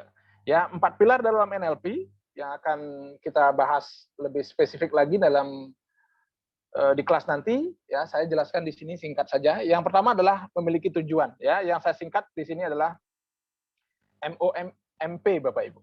Ya, kalau bahasa NLP-nya ini adalah outcome, Bapak Ibu. Ya, jadi terhadap segala sesuatu itu kita semestinya memiliki tujuan. Apapun itu Bapak Ibu terhadap kehidupan ini pun, saya yakin Bapak Ibu juga punya tujuan. Ya, entah apa tujuannya, ya dimensi kehidupan ada banyak, ya 8 itu kurang lebih, baik itu dari sisi spiritual, dari sisi keuangan, dari sisi hubungan sosial, dari sisi pengembangan diri mungkin, ya dari hubungan keluarga mungkin, dari kesehatan mungkin, dan sebagainya. Ya, itu mesti kita tetapkan, kemudian supaya kita tahu arah pergerakan kita mau kemana. Kita menjadi orang seperti apa. Ya, jangan sampai tahun berganti tahun, kemudian tidak ada perkembangan khusus ke dalam diri kita, itu sangat disayangkan. Gitu. Ya, jadi kita mesti punya tujuan hidup, kita mesti punya tujuan-tujuan tertentu untuk peningkatan diri kita maupun keluarga kita, tentu saja Bapak Ibu sekalian. Nah, di dalam NLP, itu disyaratkan sekali, justru yang pertama adalah di outcome atau mencapai tujuan. Ya, sehingga kita punya target tertentu, kemudian kita bisa rilis ke alam semesta, kemudian kita bisa melakukan sebaik-baiknya yang semestinya kita lakukan. Nanti cepat atau lambat kita akan menuju ke target-target yang sudah kita tetapkan. Ya, tentu saja nanti di kelas kita akan belajar lebih jauh bahwa nanti ada timeline namanya. Ya, kita bisa pantau secara berkala. Apakah ilmu dan keterampilan yang saya miliki sudah cukup mendukung ke arah pencapaian tujuan saya, seperti itu. Ya, Bapak Ibu bisa tulis sendiri. Ya, di sini ada yang namanya nanti self coaching. Ya, Bapak Ibu bisa pantau kondisi Bapak Ibu dari sendiri maupun bisa cari coach yang bisa membantu ke arah pencapaian tujuan Bapak Ibu sekalian. Yang kedua adalah optimalisasi panca indera. Ya, jadi kita memiliki mata, telinga, mulut, ya, kulit sebagai rasa maupun mulut maupun hidung ya untuk penciuman. Nah, di NLP kita akan belajar tentang bagaimana kita bisa memanfaatkan secara maksimal ya apa yang kita miliki. Kemudian bagaimana memanfaatkannya juga untuk memberikan manfaat sebaik-baiknya terhadap profesi yang kita miliki. Ya, apapun itu Bapak Ibu. Kemudian yang selanjutnya MOMP ya, membangun kedekatan. Membangun kedekatan ini ya, bagaimana kita bisa dekat gitu ya. Saya juga belajar di Master Ice Breaking bahwa dengan dekat dengan seseorang itu ada cara-caranya. Ya, gestur tubuh kita seperti apa, kemudian kata-kata yang kita ucapkan seperti apa, itu akan mempengaruhi orang tersebut. Ya, ada satu ilmu di NLP yang namanya mirroring. Jadi Bapak Ibu contohnya seperti ini. Ya, apapun gerakan daripada orang yang kita ajak bicara tersebut, coba Bapak Ibu bisa praktekkan ya, mulai besok dan seterusnya. Terhadap pasangan di rumah, ya mungkin atau anak, ataupun atasan di kantor atau bawahan, atau Bapak Ibu juga jadi dosen atau guru seperti saya, juga muridnya bisa diperhatikan. Coba perhatikan gerakannya satu orang ini ya. Perhatikan gerakan seseorang, kemudian Bapak Ibu tiru, coba dalam beberapa detik, ya. bahkan sampai 1-2 menit seperti itu, apapun yang dia lakukan. Kemudian Bapak Ibu ajak ngomong orang tersebut. Ya, niscaya orang tersebut akan mengikuti apa yang kita lakukan. Ya, karena secara nonverbal kita sudah sama, menyamakan frekuensi dengan orang tersebut. Ya, ini bisa dilakukan. Di NLP kita banyak belajar tentang membangun kedekatan. Ya, atau building rapport bahasa Inggrisnya. Ya, kemudian yang terakhir di pilar NLP tersebut adalah perilaku yang fleksibel, ya, MOEP, perilaku yang fleksibel. Jadi dalam mencapai tujuan, Bapak Ibu, jika satu cara tidak berhasil, Bapak Ibu mesti menyesuaikan diri. Ya, seperti sekarang ini di masa pandemi, ya, di mana seluruh instansi pendidikan itu terpaksa untuk melakukan pembelajaran secara online, ya, sehingga penguasaan teknologi digital ini mutlak. Ya, itu namanya perilaku fleksibel. Jadi kalau tujuan A nggak sampai, jangan ubah tujuannya, tapi ubah caranya. Begitu. Ya. Nah, kalau di lebih banyak tentu saja di NLP kita belajar bahwa kita bisa terus mengembangkan diri kita, ya, karena ibaratnya air dalam gelas, Bapak Ibu, ya. Kalau air dalam gelas tersebut, kapabilitas diri kita sejumlah air dalam gelas tersebut, maka segala sesuatu yang kita terima dari alam semesta, baik itu berupa rezeki, mungkin kesehatan dan sebagainya, akan sejumlah itu. Nah, di NLP kita belajar bahwa untuk memperbesar rezeki yang kita dapatkan, itu kita perbesar wadah diri kita. Ya, misalnya kita katakanlah kalau dalam filosofi ayat tersebut kita misalnya sebesar baskom atau ember besar gitu ya. Kapabilitas diri kita sejumlah itu.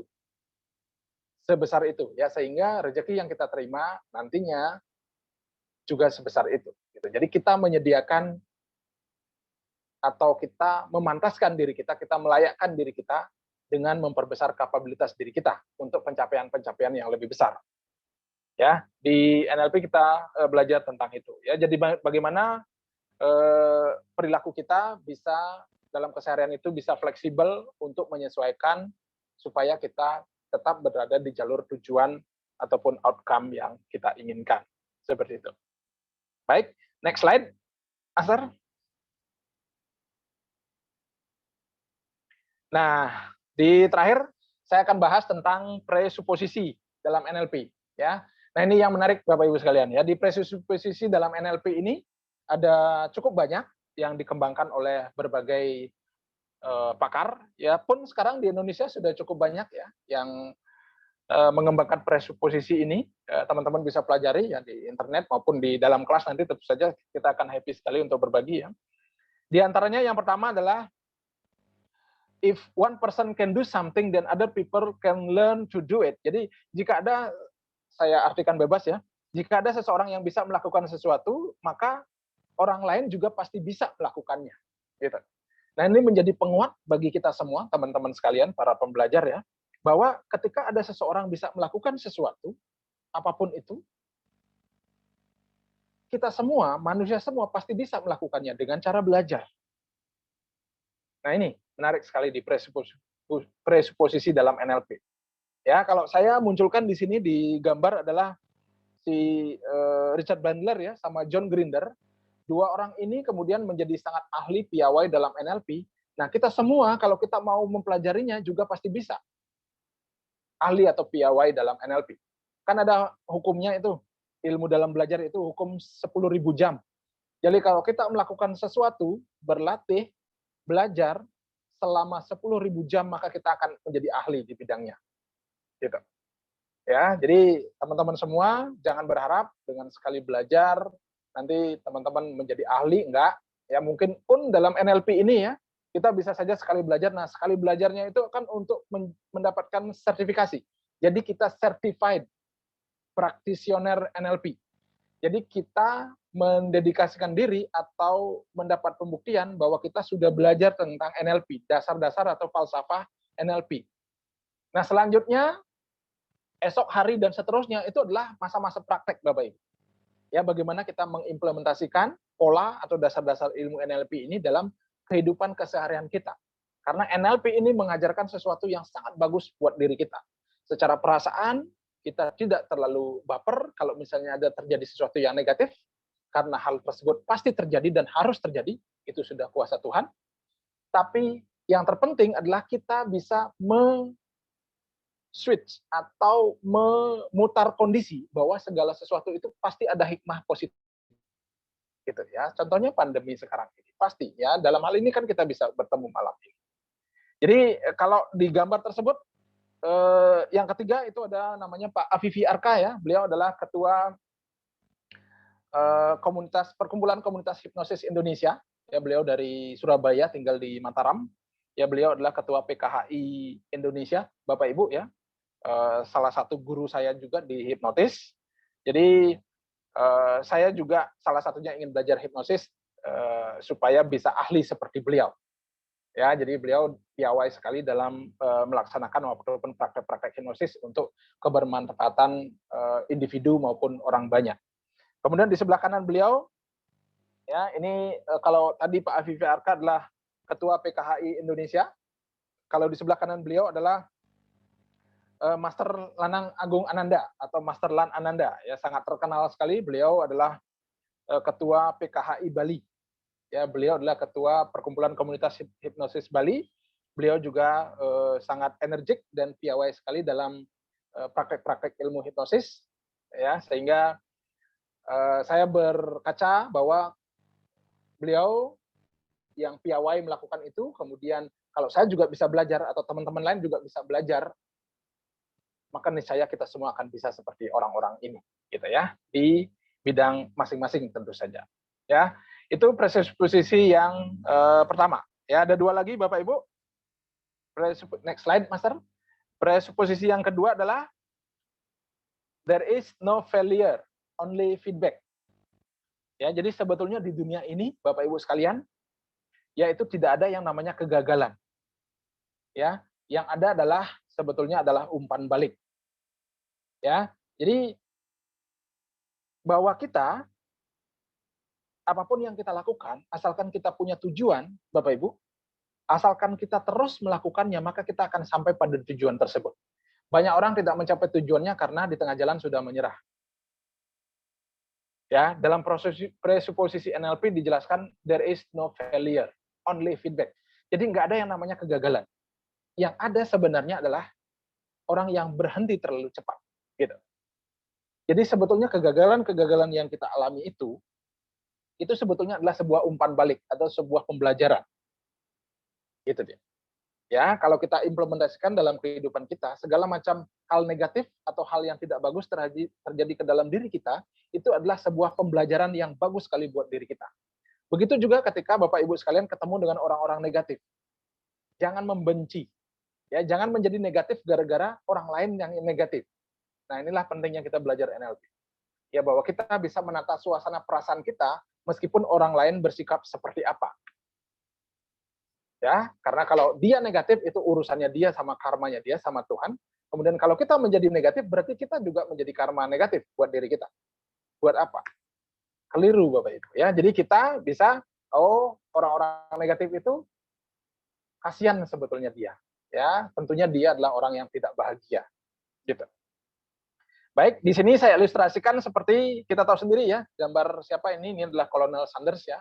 Seorang yang sudah berumur 60 tahun lebih menjajakan resep ayam goreng kepada setiap warung dan akhirnya ada juga warung yang bisa menerima resep ayam gorengnya dan terkenalah sampai saat ini. Bapak Ibu kita semua tahu ya bahwa beliau adalah pendiri atau penemu dari Kentucky Fried Chicken, Kolonel Sanders. Ya, dan sekarang kita lihat ya, KFC ada di mana-mana di seluruh dunia. Dari seseorang yang menjajakan resep ayam gorengnya ke warung-warung dan terus ditolak. Ya, ini adalah feedback, ini adalah masukan seperti itu. Terus akhirnya ada sebuah warung yang menerimanya dan ternyata laris sekali ayam gorengnya dan kemudian dia punya ide untuk memfranchise-kan ayam goreng tersebut dan muncullah sekarang di seluruh dunia ada Kentucky Fried Chicken. Jadi there is no feedback, there is no failure Bapak Ibu, only feedback. Tidak ada yang namanya kegagalan. Apapun yang Bapak Ibu lakukan itu pasti bagus hasilnya.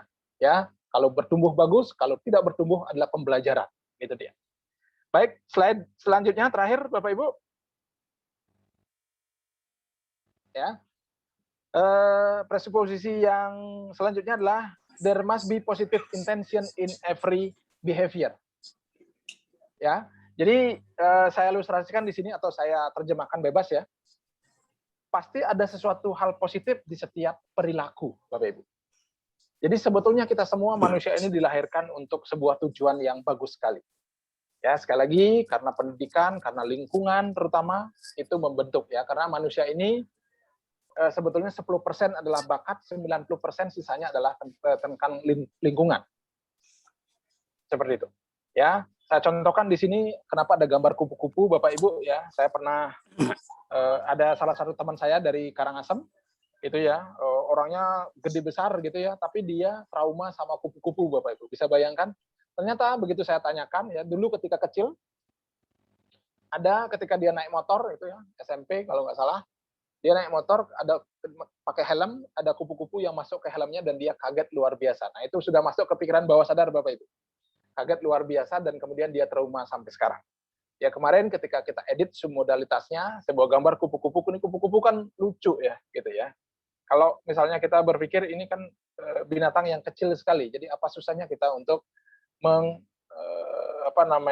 menghilangkan dia atau mengubah emosi kita terhadap kupu-kupu ini. Dan bersyukur ya, kemudian akhirnya dia sadar sendiri gitu ya bahwa ternyata kupu-kupu itu adalah binatang yang lucu. Jadi ngapain saya trauma gitu ya. Berkat kita edit submodalitasnya, kemudian dia bisa mengubah emosinya terhadap kupu-kupu gitu ya. Jadi bahwa segala sesuatu itu Bapak Ibu sekali lagi pasti ada niat positif di dalamnya. Sesuatu kita kaget terhadap sesuatu. Bapak Ibu kalau misalnya ada orang yang bawa parang, pastinya kita akan melihat wah Bapak itu pasti emosi gitu ya. Bawa parang, gitu, bawa pisau besar gitu. Bawa golok gitu misalnya. Ternyata dia memang lagi ke hutan atau ke kebun gitu ya untuk memotong pohon pisang gitu misalnya. Jadi jangan kemudian kita buru-buru melihat seseorang yang bawa parang kemudian dia adalah seseorang yang mengerikan atau patut kita hindari. Enggak juga Bapak Ibu. Ya, jadi terhadap sesuatu itu sekali lagi selalu kita berpikir positif. Memang tidak bisa dipungkiri bahwa otak mamalia kita ya itu sifatnya tadi Master Prabu juga sudah jelaskan itu adalah untuk fight, untuk defense. Jadi begitu kita melihat sesuatu kita otomatis berpikir defense, curigaan begitulah.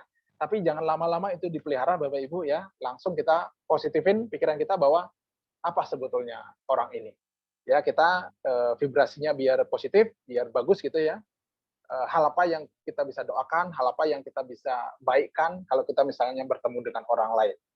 Ya, itu di NLP kita belajar banyak sekali bagaimana mempositifkan sebuah kejadian atau sesuatu atau seseorang.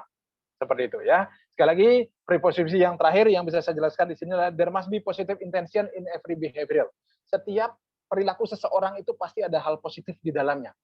Nah, itu perlu dipahami Bapak Ibu. Ya, sehingga ketika kita berhadapan dengan seseorang, bahkan ketika dia negatif sekalipun terhadap kita, pasti ada hal positif di dalam dirinya. Ya, kita perlu tarik nafas, kemudian hembuskan pelan-pelan, kita perlu bersabar sedikit. Tadi sudah disinggung ya di ilmu EFT bahwa kita perlu bersabar, kita perlu mengikhlaskan mungkin sesuatu ya ketika terjadi kepada diri kita dan kemudian sebaik-baiknya bagaimana kalau misalnya sekaligus kita bisa memperbaiki seseorang ya seperti itu dengan memperbaiki diri sendiri Bapak Ibu. Dan slide terakhir yang saya buat di sini adalah saya mengajak Bapak Ibu untuk ayo ya bertumbuh dan belajar terus untuk peningkatan kapabilitas diri ya. Karena sebagaimana kita pelajari Bapak Ibu di berbagai disiplin ilmu yang berbeda, itu juga kita melihat, saya belajar dari Master Sri Akarsana juga, seorang Amerika, Bapak Ibu, beliau sering bilang bahwa you are not attracting what you want, but you are attracting what you are. Gitu. Jadi terjemahan bebasnya adalah Anda tidak akan mendapatkan apa yang Anda inginkan, melainkan Anda akan mendapatkan sesuai dengan kapabilitas diri Anda. Ya, jadi apa pelajarannya dalam hal ini Bapak Ibu? Ya, jadi untuk mengubah segala sesuatu itu jangan ubah luarnya, tapi ubahlah diri kita. Tingkatkan kapabilitas diri kita, tingkatkan keterampilan kita, tingkatkan ilmu-ilmu kita, sehingga segala sesuatu yang kita pikirkan, rasakan, itu akan tervibrasikan ke alam semesta. Ya, alam semesta bersifat netral. Segala sesuatu yang alam semesta terima, maka itu pula yang akan kita dapatkan. Jadi sekali lagi, you are not attracting what you want, but you are attracting what you are. Seperti itu. Ya, demikian yang bisa saya sharingkan. Mohon maaf ya, waktunya agak lama. Ya, tapi saya sebetulnya ingin sekali memberikan banyak hal kepada Bapak Ibu sekalian, tapi sekali lagi karena waktu kita terbatas dan ini juga kelas pengenalan, ya sehingga inilah hal terbaik yang bisa saya lakukan. Ya, mohon maaf kalau misalnya ada hal-hal atau kata-kata yang tidak berkenan seperti itu ya. Mohon dimaafkan. Salam kenal buat teman-teman semua. Semoga kita bisa ketemu di kelas khusus, di kelas NLP ya yang difasilitasi oleh LKP ini. Dan kalaupun tidak, teman-teman semuanya ya, terima kasih sudah membersamai kita malam ini. Untuk selanjutnya mungkin saya akan serahkan acara ini kepada Master Merte selaku host. Silakan Master.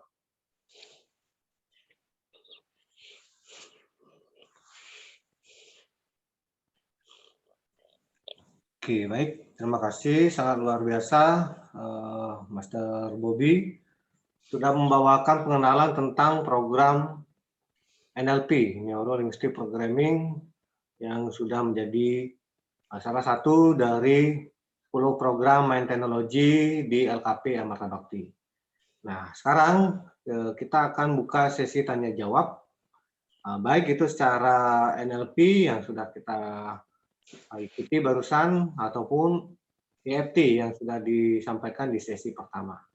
Bagi Bapak Ibu yang baru bergabung, nanti silakan bisa mengulang, nanti saya share di grup WA untuk yang free class ini ada recordingnya, rekamannya nanti izin saya share di grup. Nanti bisa diputar kembali. Nah, kita akan cek ada pertanyaan dari EFT dulu ya. EFT masih ada satu tadi, yaitu dari DKJ ya. Nah, ini berarti untuk Master Prabu Sedana, yaitu perbedaan EFT dengan self healing. Karena dalam psikologi, emosi negatif biarkan mengalir, jangan berusaha untuk berpikir positif.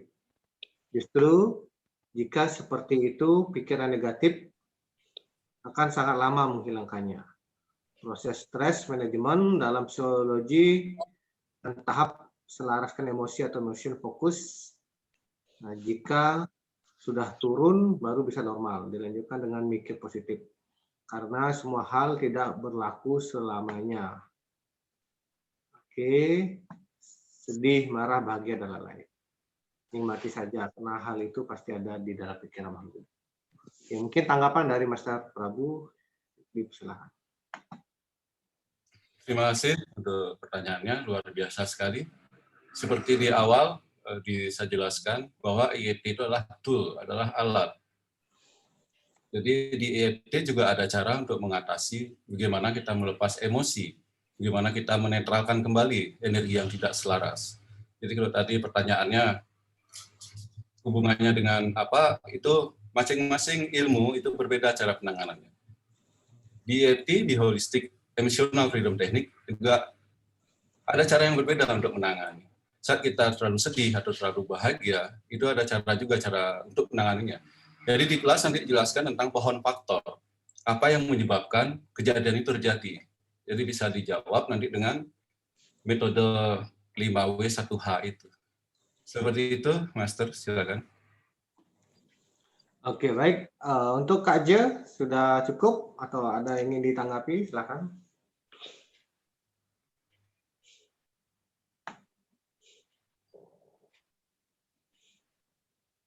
Halo Kak J. Oke, sambil nyimak ya, kita buka kembali untuk pertanyaan selanjutnya. Oke, ini ada dari Bu Ayude ya, menarik NLP ini buat memandang kehidupan. Ini lebih indah. Oke, saya sharingnya kurang bagaimana menumbuhkan NLP tersebut. Oke, mungkin ada tambahan sedikit untuk Master Bobby, bagaimana cara menumbuhkan NLP itu. dan tentunya di kelas akan dibahas lebih tuntas ya. Silakan Master Bobby. Baik, dari siapa tadi, Master? Ibu Ayude. Ya, Ibu Ayude, terima kasih atas tanggapannya, Ibu. Ya, jadi ya, sebagaimana tadi saya ucapkan di awal, ya, saya katakan di awal bahwa kita mempelajari pola atau kita mempelajari falsafah-falsafah dasar terkait dengan NLP. Ya, dan ini menarik sekali bagaimana kita bisa menangkap sebuah informasi, kemudian bagaimana cara informasi tersebut kita proses ke dalam diri kita, kemudian bagaimana kita bersikap terhadapnya, itu diajarkan. Ya, sehingga tentu saja ilmu ini akan bertumbuh berkembang seiring dengan praktek kita dalam keseharian. Ya, jadi intinya nanti dalam presuposisi NLP dikatakan di sana bahwa katakanlah seperti tadi, there must be positive intention in every behavior. Jadi pasti ada sebuah niat positif daripada sesuatu, daripada setiap orang. Nah, itu yang kita munculkan. Jadi kita tidak menjudge atau kita tidak kita tidak menuding gitu ya segala sesuatu seperti itu adanya. Gitu. Bisa jadi dia melakukan itu karena sebuah suatu sebab. Ya, contohnya begini, orang yang tersakiti misalnya kan. Banyak nih, kalau saya menghadapi mahasiswa gitu ya, banyak orang yang nggak move on, misalnya putus pacar gitu. Ada orang negatif datang ke dalam kehidupannya dia. Nah, sebetulnya makna positifnya, orang negatif itu sebetulnya kan dia yang nggak bahagia. Makanya dia berlaku seperti itu. Atau pola berpikir kita adalah bahwa untung misalnya Anda tidak jadi sama dia. Ya, karena kita tahu dia adalah ternyata nggak cocok, atau orang yang negatif misalnya. Bersyukur kita menjadi nggak pasangan suami istri gitu misalnya. Bagus. Atau makna positif lainnya adalah bahwa orang tersebut datang kepada kehidupan kita untuk menghebatkan kita. Bahwa segala sesuatu di dunia ini terjadi, bahwa ada positif, ada negatif. Kemudian ada bersyukur kita, ada proses pembelajaran seperti itu. Ya, jadi di NLP kita akan memiliki banyak pilihan-pilihan untuk menata suasana kita. Ingat, Ibu, ya, dan teman-teman semua juga bahwa kondisi di luaran kita itu jangan sampai mempengaruhi kondisi kita. Ya, terlebih di masa pandemi seperti sekarang. Jadi, pandemi is pandemi, tapi kita bisa menata suasana kondisi kita untuk tetap bahagia, itu satu. Untuk meningkatkan imun tubuh, kemudian untuk sebaik-baiknya apa yang bisa kita lakukan seterusnya. Untuk kehidupan kita, dalam keseharian kita butuh NLP, Bapak Ibu, ya, dan untuk Ibu sekalian. Jadi nanti di dalam grup sudah dibuat oleh Master Merte, setelah selesai pembelajaran kita ada grup khusus terkait dengan NLP maupun EFT dan disiplin ilmu yang lainnya. Di sana kita bisa sharing satu sama lain untuk sama-sama saling menguatkan. Ya, untuk tentu saja untuk kebermanfaatan yang sebaik-baiknya untuk kehidupan kita masing-masing.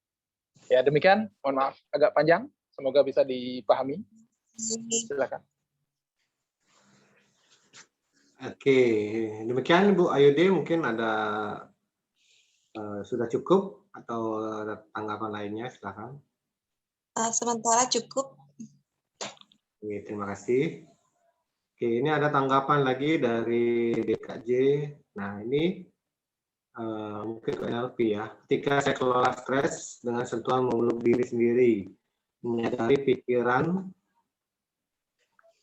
negatif itu muncul, nikmati berselang beberapa saat setelah selaras, jadi asik aja. Justru ketika saya paksa memasukkan motivasi, berusaha berpikir positif hanya sesaat, akibatnya jadi makin beban.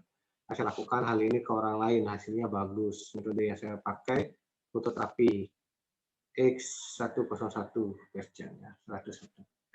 Oke, itu tanggapan dari AJ. Mungkin bisa ditanggapi juga kembali oleh Master Prabu atau Master Bobby, NLP. Silakan.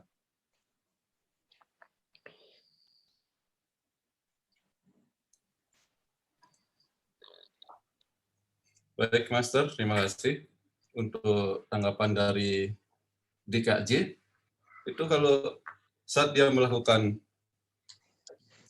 dengan kelola stresnya, dengan sentuhan mulut diri sendiri, menyadari pikiran negatif itu muncul. Pikiran negatif itu dibiarkan muncul, itu bisa. Di EFT juga dimunculkan kembali perasaan itu. Malah sangat dimunculkan kalau dia sedih, dibuat sangat sedih sekali. Kita cari landasan emosinya apa yang membuat dia sedih. Latar belakangnya kenapa sedih itu muncul. Kembali dengan free talk di 5W1H itu. Jadi kalau sudah ketemu dalam free talk, negatif emosinya, apa penyebabnya, kita akan tahu solusinya. Apa yang harus dilakukan dengan itu. Jadi bisa ditekankan lebih banyak lagi tentang SSIP-nya. Kalau rasa sedih itu setelah dia lakukan dengan 101 pertanyaan itu, dia masih muncul sedih itu, berarti MBS-nya belum bagus, belum menyatu. Jadi MBS harus menyatu dengan kesadaran, dengan SSIP yang benar seperti itu, Master. Terima kasih. Saya bisa tambahkan mungkin, Master? Silakan, Master.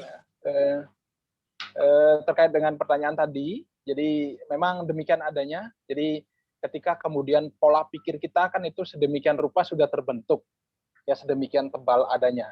Jadi kemudian ketika kita belokkan menjadi sesuatu yang kita inginkan, misalnya seperti tadi, ya pertanyaan tadi adalah bahwa ketika sesuatu hal negatif, kemudian kita positifin sebentar, tapi setelah itu kok cepat sekali menjadi tidak bagus atau negatif seperti itu. Memang ya pertama tadi sudah Mas Prabu jelaskan bahwa diterima, segala sesuatu itu harus diterima dulu. Jangan positif kemudian kita langsung negatif kita langsung positifin. Jadi agak bertentangan di dalam diri gitu ya. Karena ada namanya nanti untuk belajar lebih jauh ada namanya belief system. Ya, ini sudah terpatri sedemikian rupa. Jadi kalau kita masukkan, makanya kenapa kalau misalnya ada motivasi-motivasi seperti itu tidak serta masuk ke dalam diri kita, nah itu karena kita kadung sudah seperti itu. Ya, jadi ada sesuatu yang kemudian masuk menjadi hal aneh jadinya. Makanya yang di dalam ini dulu dinetralisir. Jadi dia diterima dulu. Misalnya kita merasa kecewa atau sedih, diterima dulu.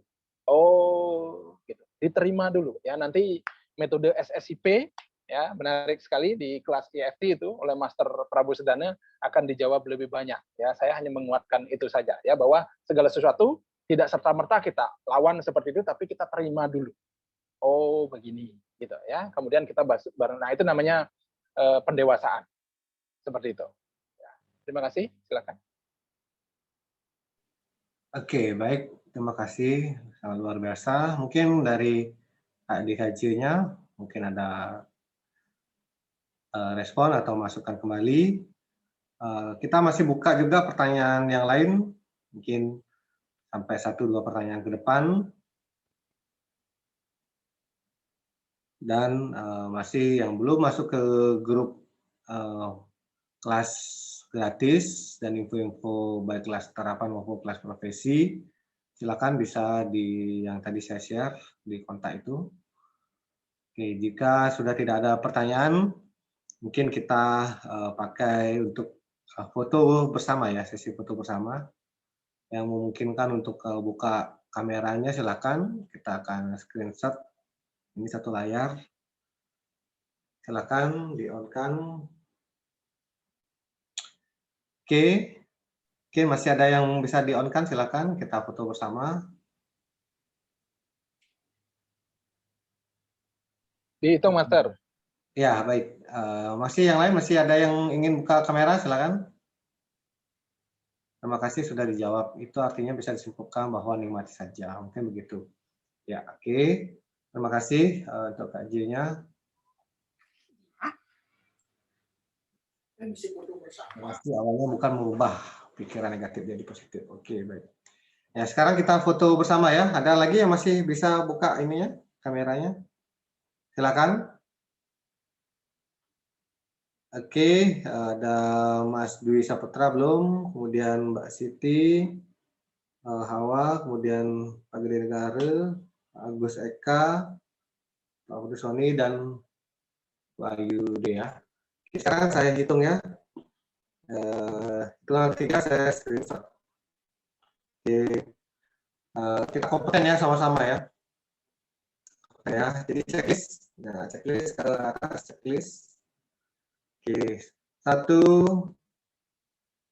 Oke, 2, cium, 3.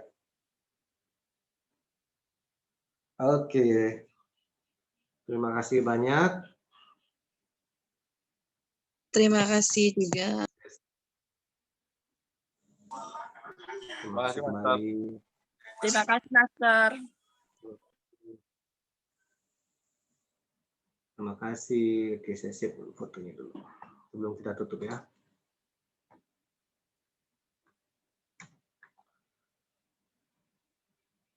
Oke.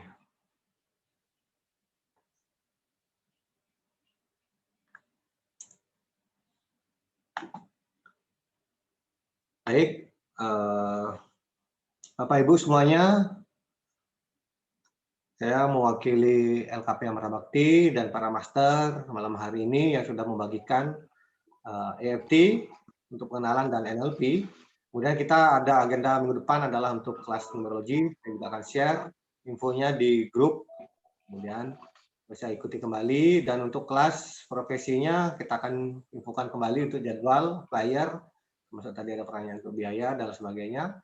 Kita akan share di grup WA di free kelasnya ya, kelas gratisnya. Oke, baik, akhir kata saya ucapkan terima kasih, selamat malam dan selamat beristirahat. Jika ada salah kata, sekali lagi mohon maaf.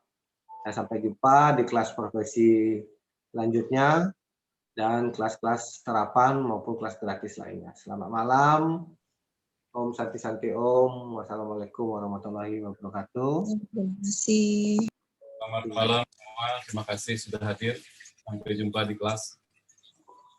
Terima kasih. Izin saya akhiri ya. Ini ucapan terima kasih semuanya. Terima kasih. Terima kasih kembali. Saya tutup meetingnya ya. Oke, ini kelas malam hari ini. Terima kasih.